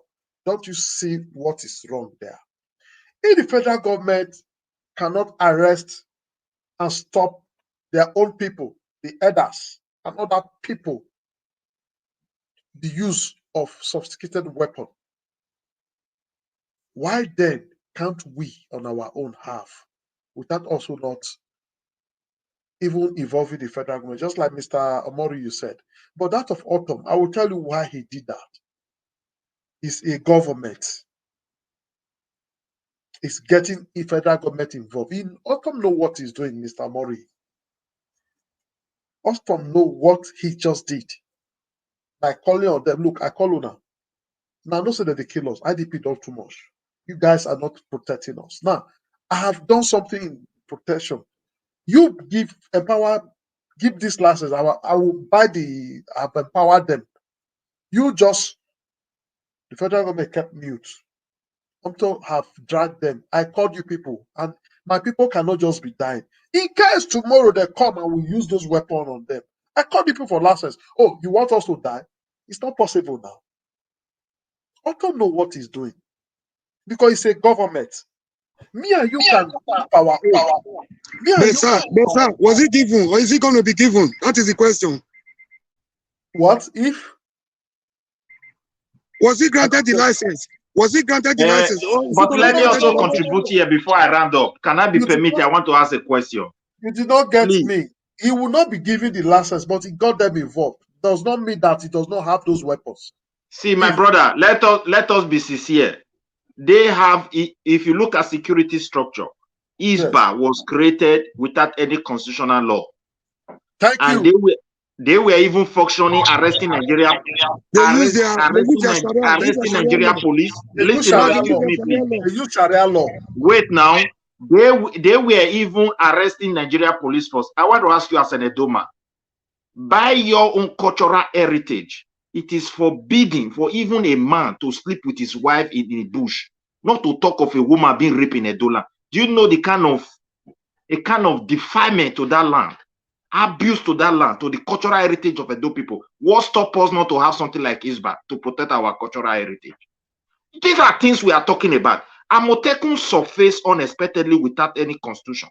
Are they not managing it? If there is war today, those people can be transformed to protect their people before they can any reinforcement. What do you have in your state? You have in your guys who were willing to sacrifice for their fatherland, while the governor was receiving 900 million monthly and he doesn't care about them. They buy the weapon by themselves, they buy the bullet by themselves, and they were the one recruiting themselves. No proper structure. Up to today is only promises. We are training, we are training. Even if you manage to train them, how will you manage them? It's a question. So let us be sincere here. The hour has come. We are in a situation where they call on circumstance child. What Oton is doing is a child of a circumstance. We should see governor emulating it. You cannot fold a situation whereby a murderer is being arrested. Tomorrow they will transfer the person to Abuja. Next tomorrow they release the person. A situation whereby you see your president going back to go and release terrorists and not accounted for and pour them into the society. You should know that something is going on and should be ready to protect your people. However, you don't have governor that can do it for you because they are so corrupt. EFCC will come for them. They will expose them. And that's why they are afraid. That's just the truth. Thank you, my brother. Thank you. I want to please. What I was saying, Mr. Letis, what I was saying, our brother, you did not answer my question. I asked, did the Constitution of Nigeria ban any state of going to Abuja to protest? You said they don't need to go to Abuja. The question is, yes, it banned them from not going to Abuja to protest, or it did not ban them from. That was just my question. I told you we have right to protest anywhere, Abuja or do anywhere. It is our constitutional right, inalienable right to protest when government is not living up to expectation. Maybe you didn't hear me. Okay. We have the right to protest. Then the second one is that, does the Constitution told the federal government, which is the military or help that can overpower the state if they have their own protections?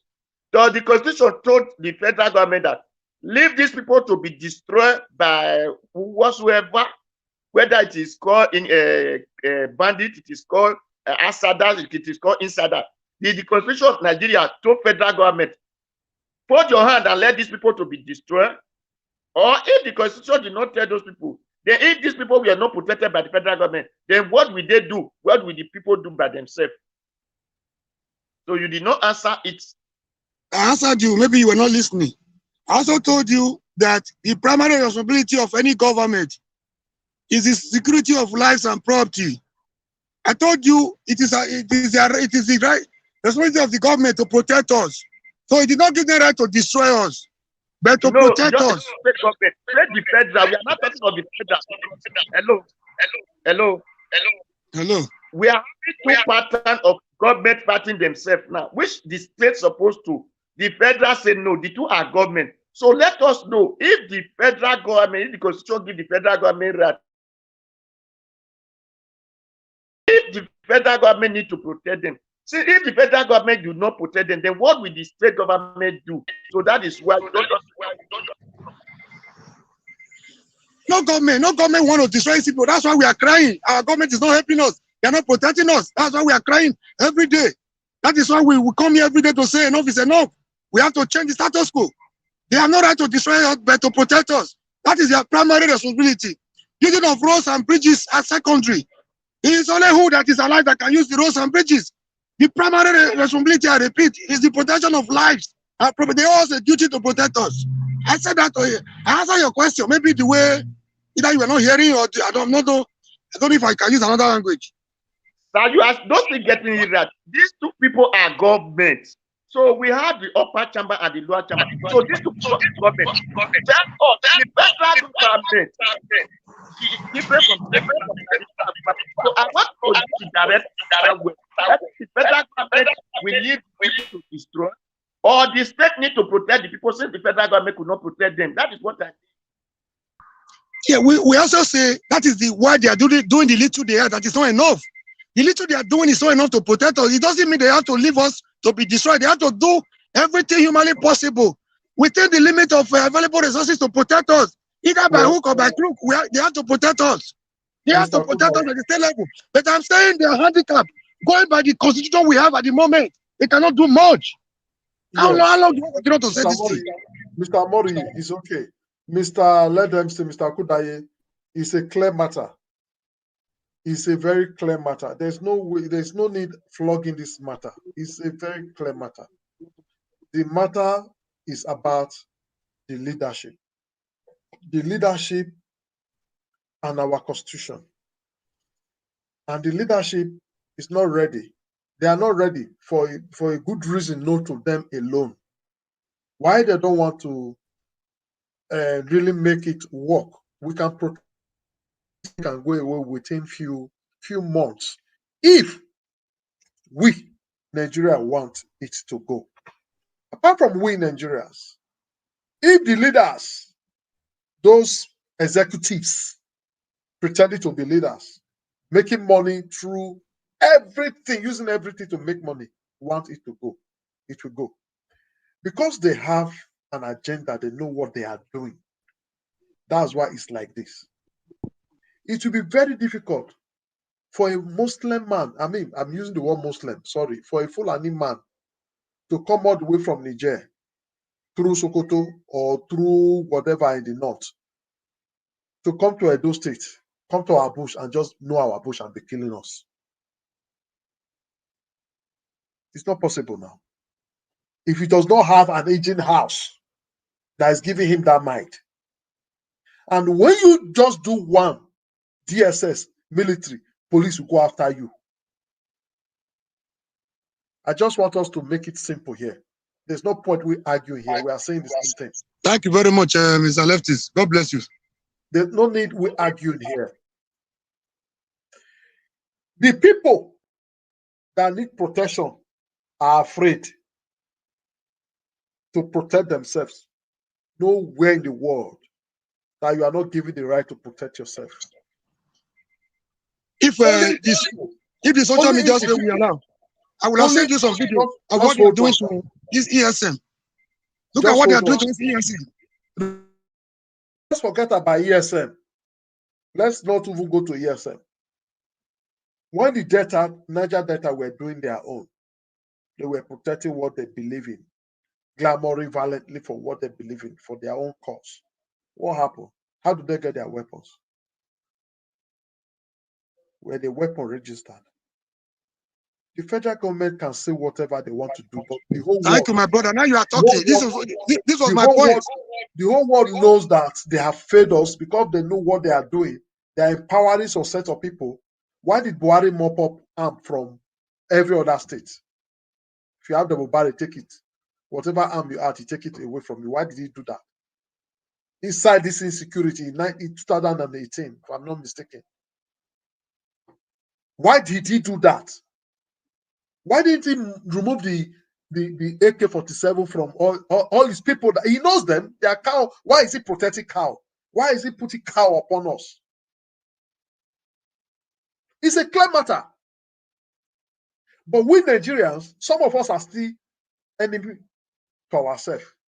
Among us, because we want Ilalobo, promises, millions. We will still betray ourselves. So not until we come together as one, we, the people, to say enough is enough, we will continue to have this problem. We have one person that just joined us, Mr. Okosha King. Before I call on Okosha King, somebody spoke on human rights. I want to just say something about something that has to do with Edo State. Very sorry. I'm going to say this. I'll be rounding up. After Okosha King, I'll just give everybody 1 minute for us to round up and go. You know, we had a problem of recent why somebody, one dishonorable, assaulted one of us here. We did everything, put up a letter, put up a petition. Normally, do you know that today, that commissioner, Babai, whether Babai Yaro, they call it, commissioner of police in Edo State, refused to carry out the arrest of that man.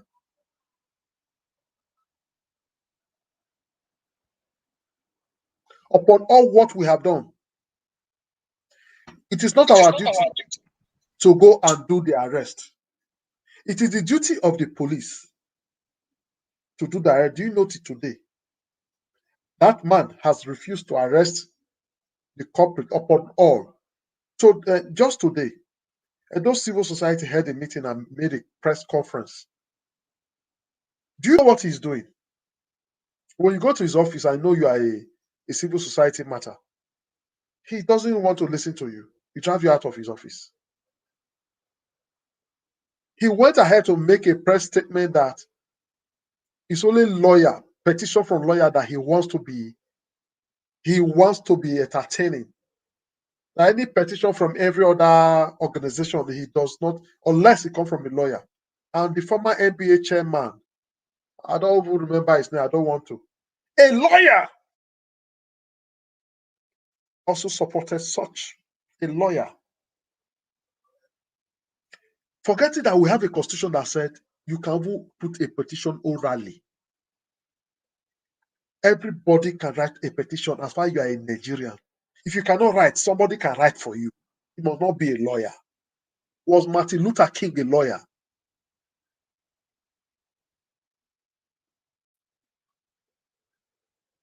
I don't understand.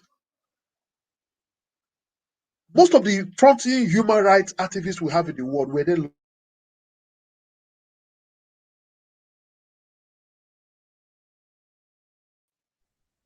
was Fela a lawyer?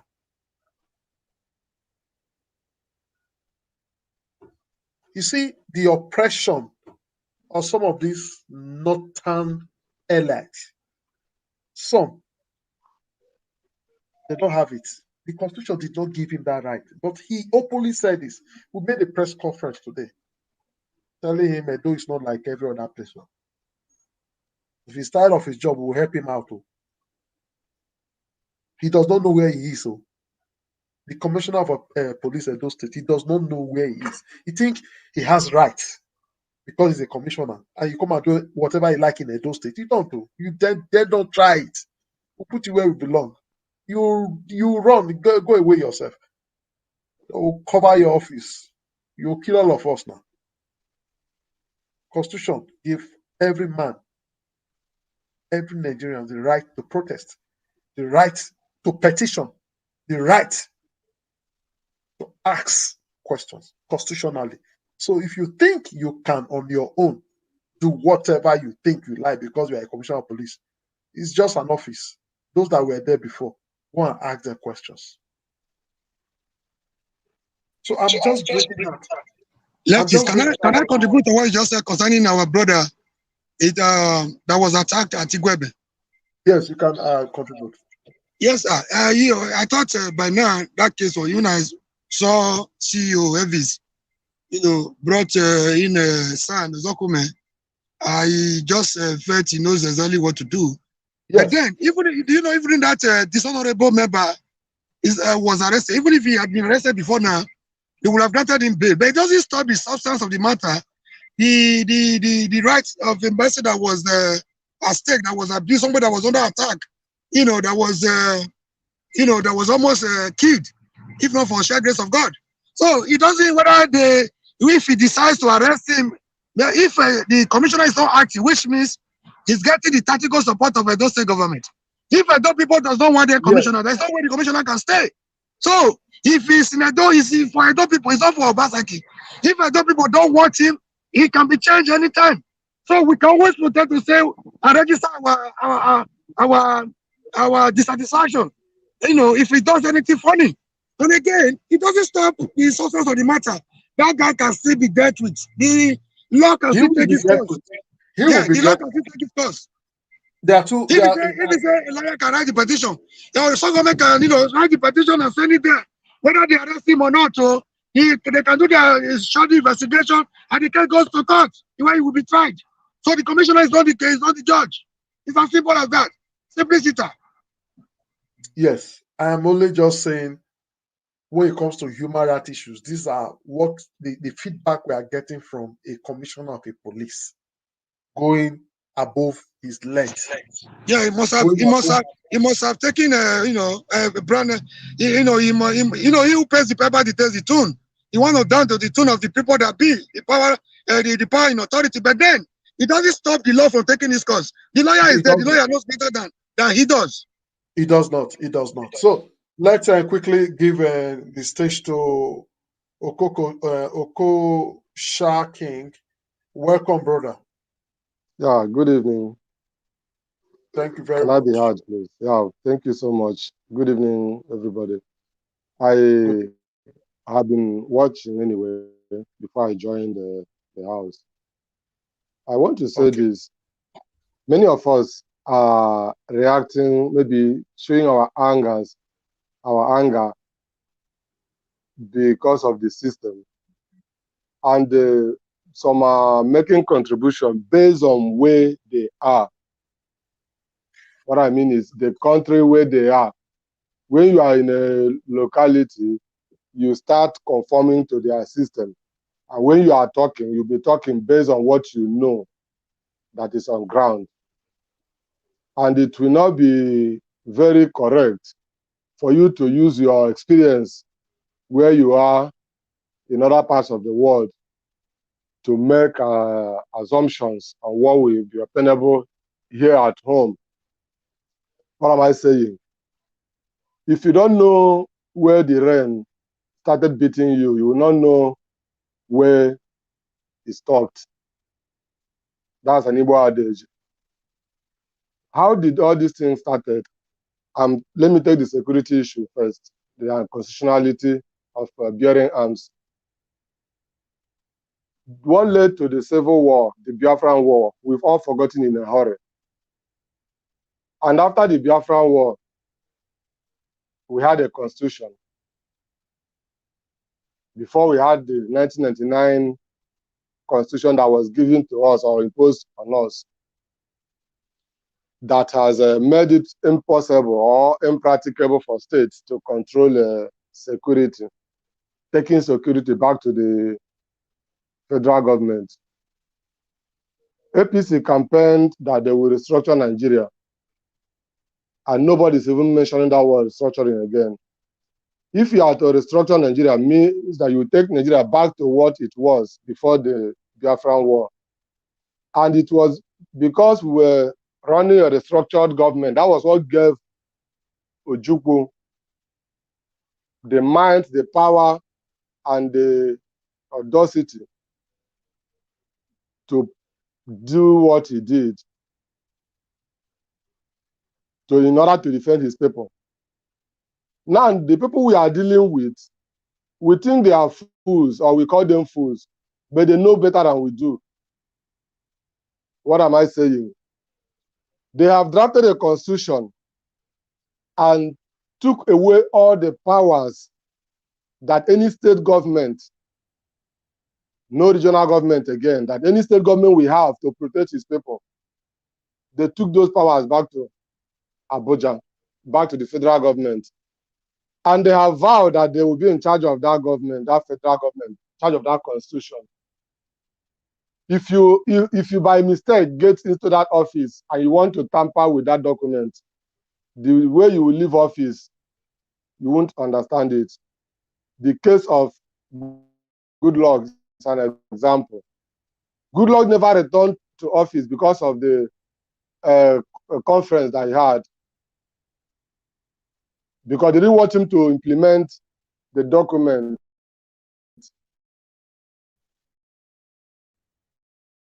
For restructuring.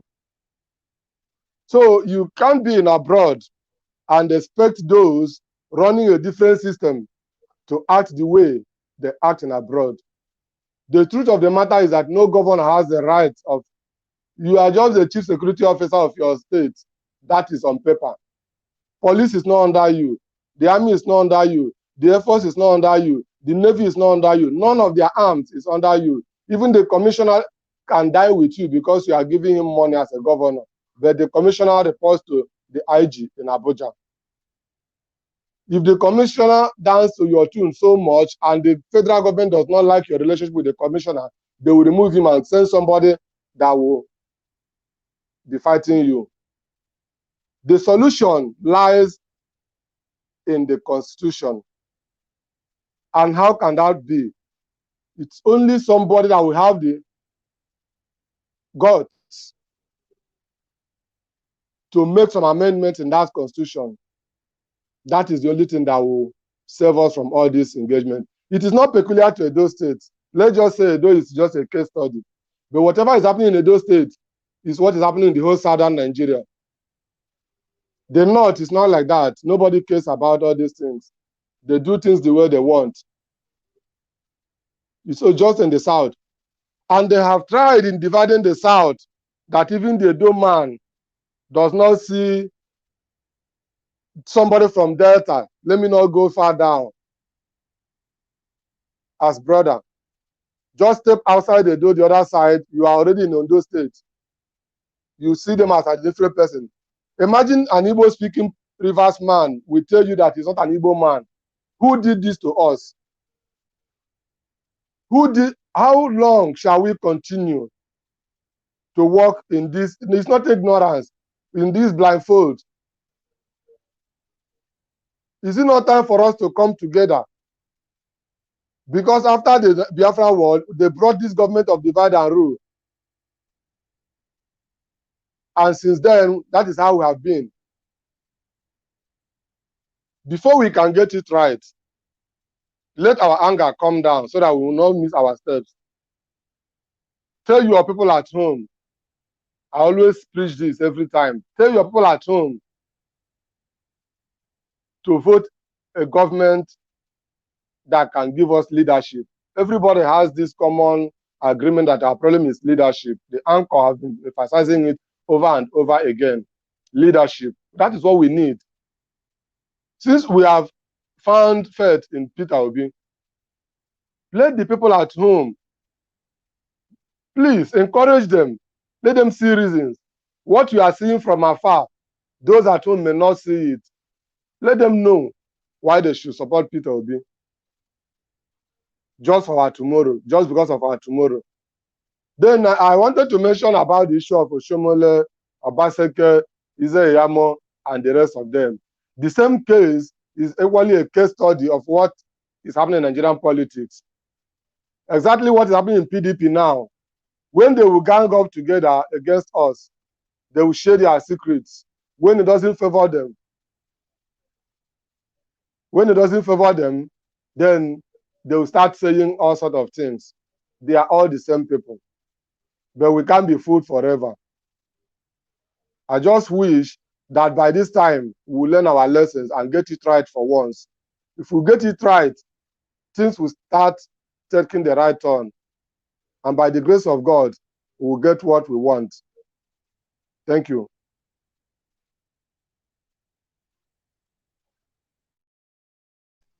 Yes. Thank you. God bless Thank you, you bro. Thank you very much, Okocha King. That was a nice contribution from your side. The truth is this: there's no point going back and forth. 2023 election is just here. It's just by the corner, few months away from here. So we need to talk to Nigerians to do it rightly, to do what is necessary, to do what is best. Yeah. And we think, because we have seen a lot of things. We were there and we are here. We have seen the way things are supposed to run, the way things are supposed to go. And if you know that, if only Nigerians know what they've not known, what they are missing, why these few people, how these few people is just using us for a joke, you'll cry. Exactly. We are really backward in almost everything. And this is a country that have good resources, good human capacity, good brains. We have everything. We have everything to be more like the Western world. They know. Yeah. It's very unfortunate. If you know, you cry the way our money is being abused, the way our money is being taken away, the way they are subjecting us to all manners of unpredictable conditions just for them to sustain their selfish greed and meet up with their selfish agenda. And that is why now we are saying Nigeria, enough is enough. We can all do this. We are not happy. Nobody's happy staying off his own country. Ask very well. Those that are out of the country, they want to come back home. They have security. Power is 24 hours. Water runs 24 hours. Food is no problem. You can afford a lot of things even when you are not working, you don't have money. They make it so habitable to enable you not to go. Housing, you see, housing is there for everybody. As far as you are a citizen, you are entitled to a house, and the government gives it to you. So you don't struggle for these normal amenities like house or this shelter, food. No, you don't struggle too much for it. It is possible you have them. When a man has all this kind of thing, would you be thinking of negative things? So our government, they know what they are doing. That is why we are begging and urging all of us to vote our conscience. Not we should leave party, leave tribe, leave religion. We should forget money. If you really want this country, Nigeria, to get better, stop following those people that are saying take, deceiving you. Those who you are calling excellency, they are your servant. They are not your excellency. They are eating your money. They are just your servant. Without you, your money, they are nowhere. They are like you. But you've given them power to make you, them now making you their servant and slave. Are we okay? People that are supposed to be serving us, doing everything. I've never seen a road here be commissioned. Every day you go to areas, they are renovating it. Not to do that road, though. You just see tractors. Fine road. Then they reconstruct them again, they put new things. Then they change new things. And if they tell you, the record is there, they'll tell you when they are starting, the date they are finishing, and that date must not exceed. The road is open. You don't see canopy. Now we do this road. I do this road. Who be you? That your money. I am doing. You don't hear those language. You don't even know them. You don't see these people. Everybody is doing what they are supposed to do. That's a responsible government. They made us so stupid. They made us so to be fighting ourselves like we are doing here. Why would we be fighting ourselves? On what purpose? So we must take it by force. Power is not given. Nowhere power is given in the world. So we must take it by force. That's just the truth. So we urge every one of us, we are here trying to do our best. Everybody want to come back to Nigeria. Nigeria is our home. Nigeria is a lovely place, sweet place. If only the people, part of us, for me, I don't join the people again because I don't liberate myself for a very long time. I have eyes, I see, I know what is good. I don't go for give me money and I vote for you. I just know what I think is right. If all of us can think that way, I think we'll get the chance of making Nigeria a better place. And here we have just a chance. 2023 is here. We want to give them what we call this a bat, old man. But our constitution said anybody that is sick, that is not head, is not supposed to lead. Why would not they listen to this constitution now? Is Bat well? Just the way that they bring in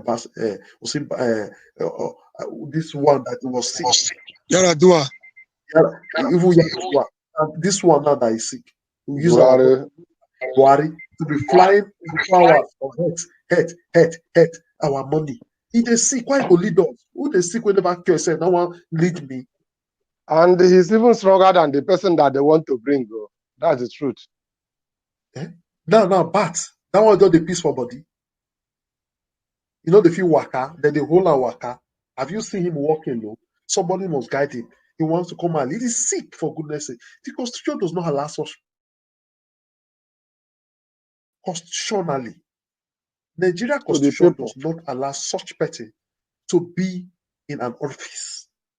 In public office, if you are sick, he said that you just go and check.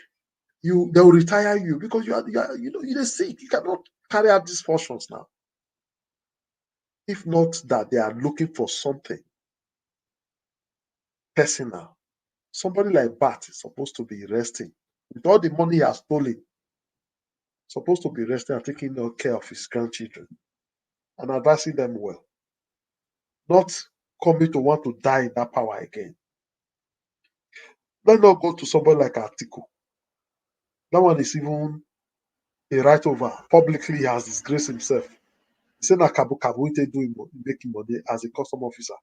He buy Pijo. And he make billions. He just forgot that when he was the vice president of Obasanjo gave him one opportunity to sell public property, privatization. This man bought everything to himself. He almost sold Nigeria. Go and read Obasanjo book, Thief. Such a man is not ashamed of himself. Somebody cannot even talk with me like this. Can even be common me. Look at me, common me. Can he withstand me? Let's talk. Or let's go and write. Can he? Or let's go and exchange idea. He cannot. Let's leave money out of it. Is that kind of person who want to lead us that have no idea, that's not intelligent at all? Look at me, we be moron. I say they call myself me, we be moron. I say person not fit follow me moron. Sit down, write exam, or follow me talk constructively. And you want to lead me, a moron like me. How can such person be my president now? Moron they lead moron. A lesser moron they lead a real moron. That not be me na moron. He not with the moron level at all. Then who are we going to talk about again? Kwakwaso. Have you heard him talk? Is that one even does that one have a vision at all? It's just that one is a good man. He showed that he has a good heart as a Muslim man. Though. Then he began to criticize. The people called it like him. But is he the right person? The only person we have now is Obi.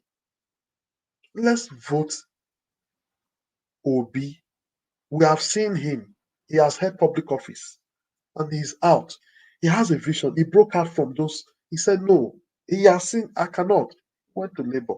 At the moment he went to labor, it's not him that is talking. Everybody followed him. Because if he talks, go and verify. Whatever he's saying, it's making more sense. We are not saying it's a saint. No. But among all, we have little hope in him.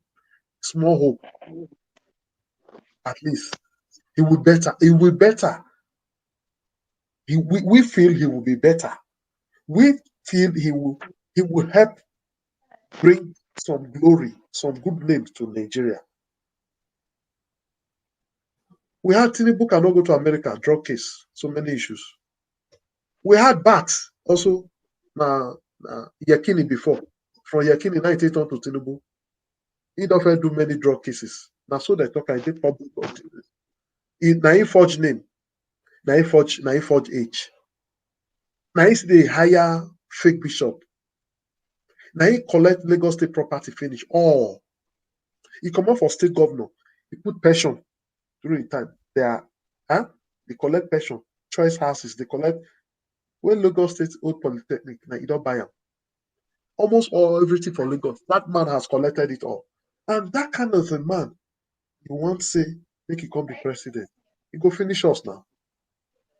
The other person again who for still say na young man be like us, now our age. Now be so worried.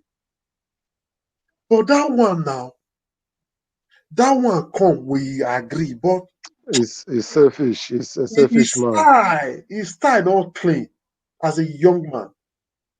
You see the way Obi speaks. He does not speak to Nigerians like that. And they can't go shoot himself. Instead, may they tell Nigerians, begin condemn Obi, To attack Obi. begin attack You know, Obi. Everything now attack Obi. he did not Moderators, attack the problems. moderators, don't start another debate. Oh, you won't begin a. No, bro, You don't say. You don't say bro. if you touch Owerri, you touch my broadcast. So let's not start another debate. Oh, make you round up when they come up for here. If na your broadcast, We if na discuss your this another broadcast, day. Oh. if na broadcast you put if Surowere dey, You you don't go say buy I bad don't luck. love that guy, yo. Look, if na your broadcast Surowere dey, you go buy bad luck. Make you lock am there because I go bust am. I go just bust am broadcast. Me not get my own for this matter. Now things be, now they follow up. I know they talk because I want talk. I they talk, they listen to myself and they listen to people. If Obi not come, we all know say na Sowore forget am. For this program, we don't invite her come here now. We don't they look am as the young man and person who feel say try. But not be we, not be me. The whole Nigerian youth, responsible one, begin follow Obi. We get to look now. We not gonna get choice now. Left, you know what? Sowore go work with us. You know, this is what he wanted for Nigeria. So this is what he has been fighting for. So one way or the other, Martin Luther King fought for civil rights movement in America, but he didn't become a governor or president. Yes, that is why I'm saying it is not like I don't like him. I said we are looking at the majority and the way Obi is standing out. He is standing out. Obi is standing out, and everybody is following this man. And this man is talking to us gently, and he has handled offices. And you want me to still be shouting on one man that is, like somebody said, selfish with his idea, just himself. You see, this is the situation. I am not picking anybody because the person gave me money, or it's my brother, it's my sister, or it's my religion, or whatever. I don't fucking goddamn care. All what we want together is rescue Nigeria, rescue this country.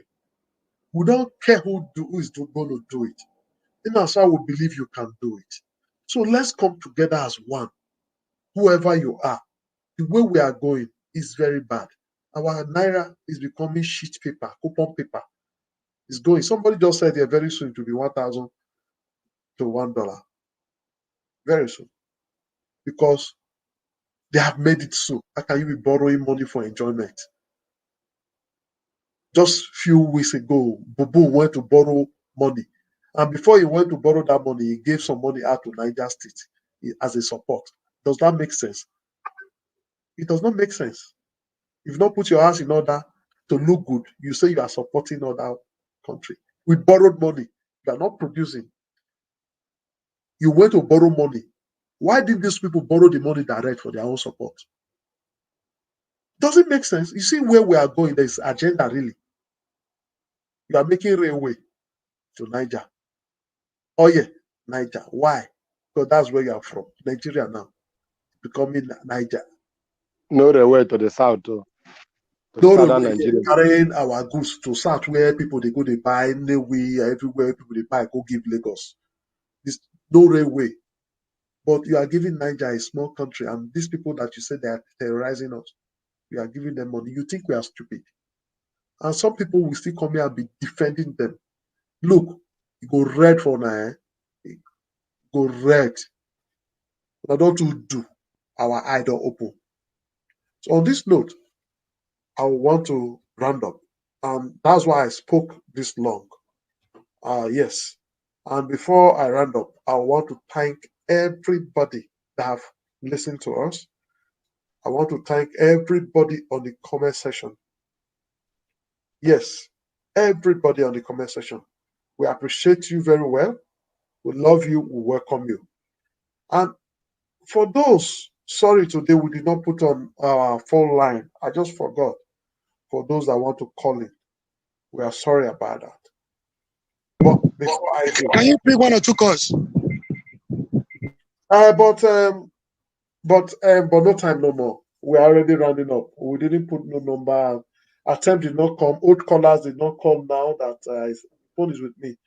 We didn't put, but assuming call came in, we would have also responded. You know, I don't play with calls. Hey, like I get, hey, Captain, call. Oh, I got one call. Let me call that person back. Captain Mike called. I just saw his number now. Meaning, as I was talking, call came. Good people always want to call. Yeah, Captain Mike, I just saw your missed call. Very sorry, I was talking. I didn't know. You are you following us? I was following before. I thought maybe, Nigerian network is always how it gets as it be. Me not hear and ring go. I just check and now I see missed call. Nigerian network. No, he just drop am. Me not ring. Maybe, because I came to Nigeria, I've been in Nigeria now since 3 weeks now. I know. The day you called me, I said somebody say he's my brother. I was online that day. I knew you were in Nigeria. You were in Lagos. Yes. See, that guy know you very well. Yeah, it's my brother. I know him to the ability. Yeah. He said your mother is from Sugbenu or somewhere. Yeah, he is from Sugbenu. My mother is not from. I'm not really from Sugbenu. It's my uncle that was living there. So I always go to see, but he think I'm from there. I'm not from there. He's from Sugbenu Irua. So contribute. I'm online now. I thought you want to contribute because we are rounding up. Okay, let me see the message. Let me call you 1 minute. Okay, all right. Thank you. I was talking about the police, something. Okay, all right, no problem.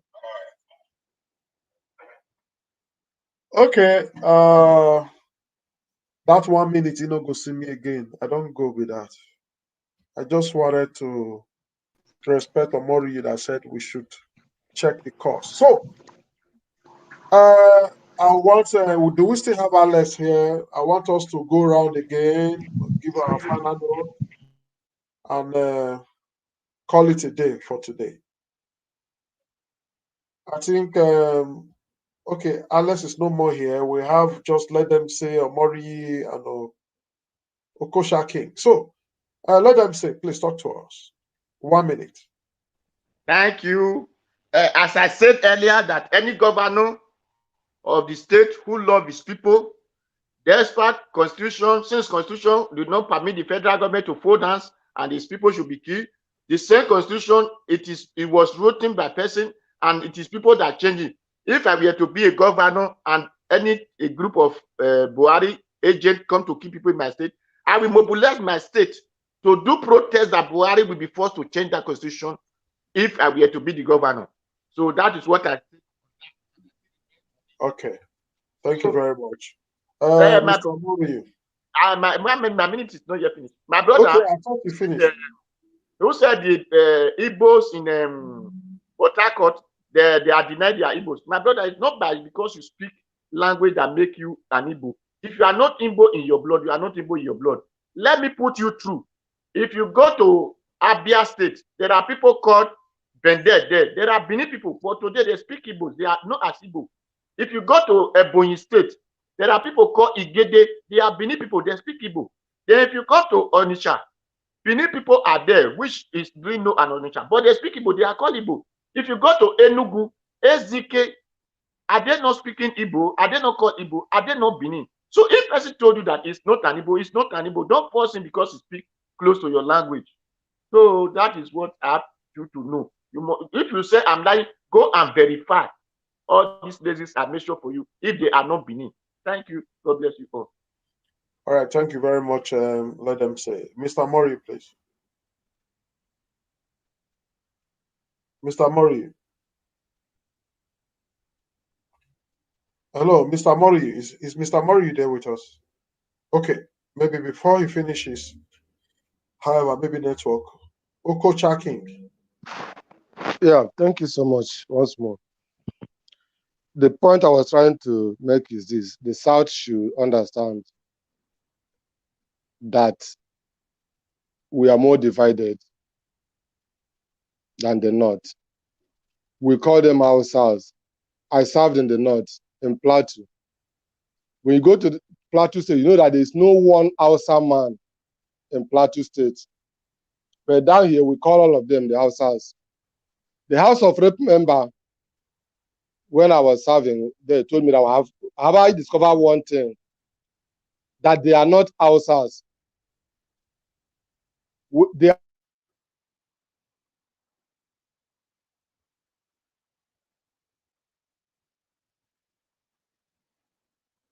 Okocha King, your network. We can't hear you anymore.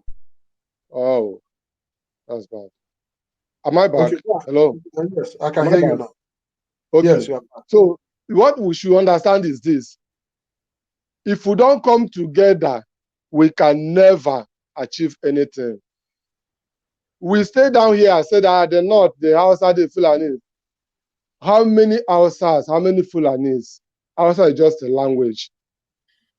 But the Edo man wants to be a Edo man. The Igbo man wants to be Igbo man. The Bio man wants to be Bio man. The Yoruba man will always be a Yoruba man. Is there any unifying factor in the South? We don't have the time to go into the debate, because if you are talking of verification, you find out how the Ikweres, where they migrated from, and you know that they are pure biological Igbo people. They did not learn the language that is their language from their forefathers. So let us understand that we are one and work together. The division they gave to us, let's throw it away. When they see us working together, they will respect us. I pray that God will give us wisdom in 2023 and beyond. Thank you. All right, thank you very much. Mr. Mori. Yeah, thank you very much, brother Lefty. Today has been very wonderful. I wish we could have more of this robust debate. I think we have to restrict the number of people that come here so that we can have enough time to really talk. I'm not trying to be selfish. I'm not trying to be selfish. Before that, we should be. Yeah, having said that, I want to crave the indulgence of this brother that joined us last. He has just spoken my mind. He just came to summarize whatever argument, whatever debate, whatever we're dragging on. He just came to hit the nail on the head. I don't know his name. I will want his contact on the private chat. I think we are people of like minds. We will need more of you. If you can join us on this platform, you have just spoken my mind. I'm always available. I just that what's your Nigeria, name, we have power issue, we have network issue. So you are outside there, you are enjoying everything. But at home, no power, no network. We don't buy you the charge card though. Because the way you spoke from beginning to the end, these are my issues on this platform for the past 2 years. This is what I've been hammering on. You just came to as if I bribed you. Did you get a bribe envelope from me? You just came to speak my mind from beginning to the end. Recently, about last weekend, we had a conference here with eminent Igbo personalities. Professor Jaffo was there. Dr. Reverend Father Dumegwa was there. Dr. Philip Effiong Jr. was there. Exactly the way you spoke that was the delivery of Effiong Jr. He spoke. I went to pick him at the airport. We had a one-on-one discussion. I said, our problem is division. He said, how did you know? This is what I have in my this is my my delivery. I will not go into detail so that I don't let the cat out of the bag. As soon as he started his delivery from beginning to the end, the need for us to come together, the need for us to synergize, the need for us to collaborate as a people and fight our common cause was the beginning to the end of his submission. My brother, thank you very much for coming aboard today. I think you came because of me. I'm going to return you here. I will do everything possible to return you here. Please, you go nowhere. So let it have my contact. Let it have my contact. Thank you. Okocha King, what you're going to do now is drop your contact on the private chat. If you watch, there's a private chat. You can leave your contacts there on the private chat for him to be able to get your contact and can always. Yeah, why is doing that? He made a wonderful submission.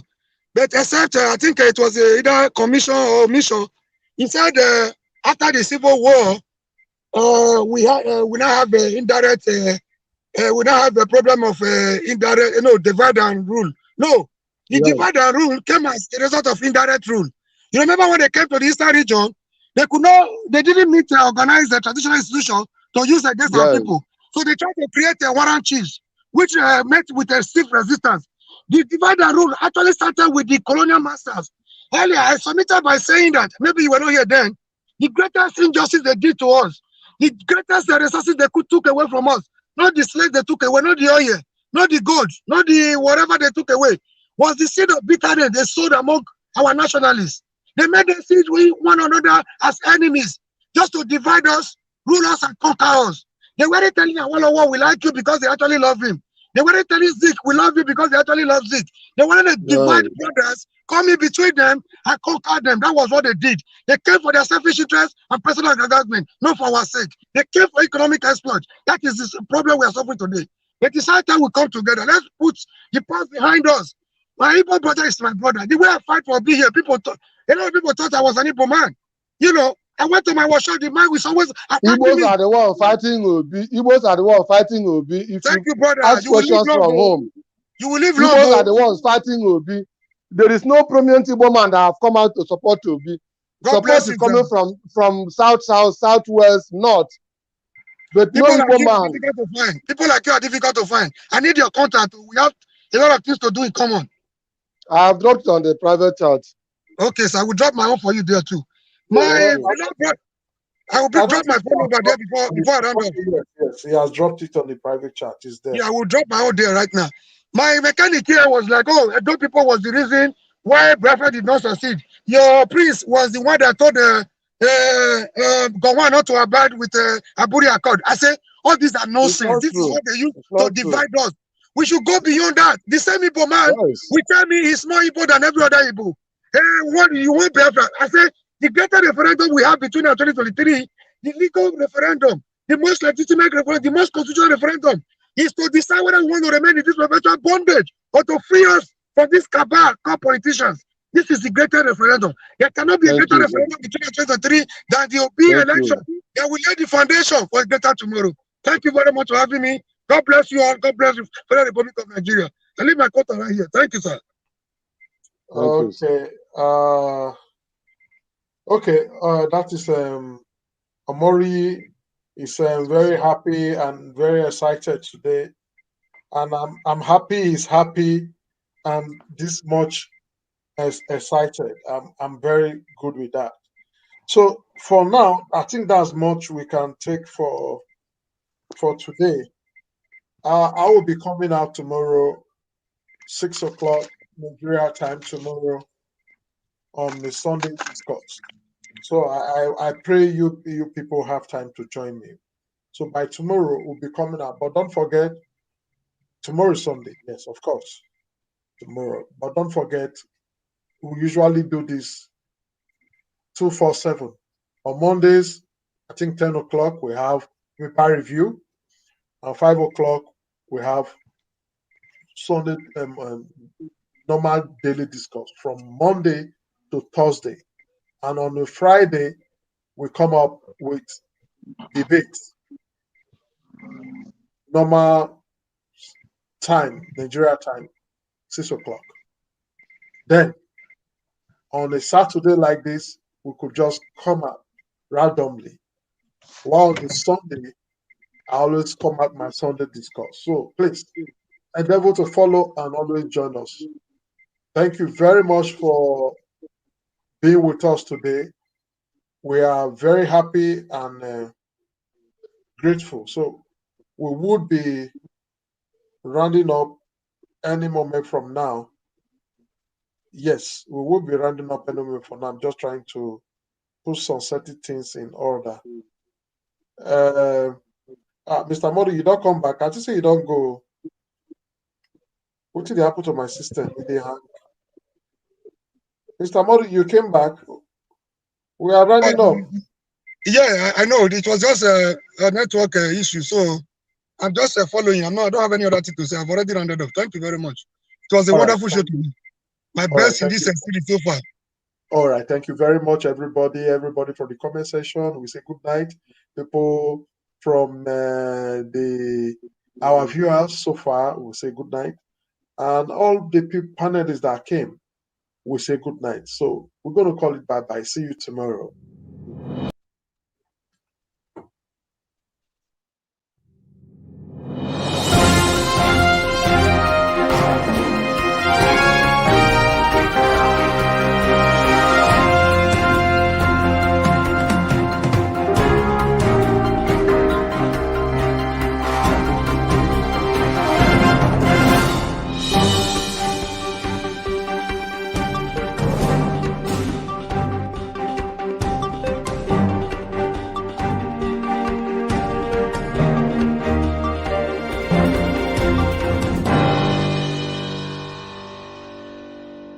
It's better than sacrifice.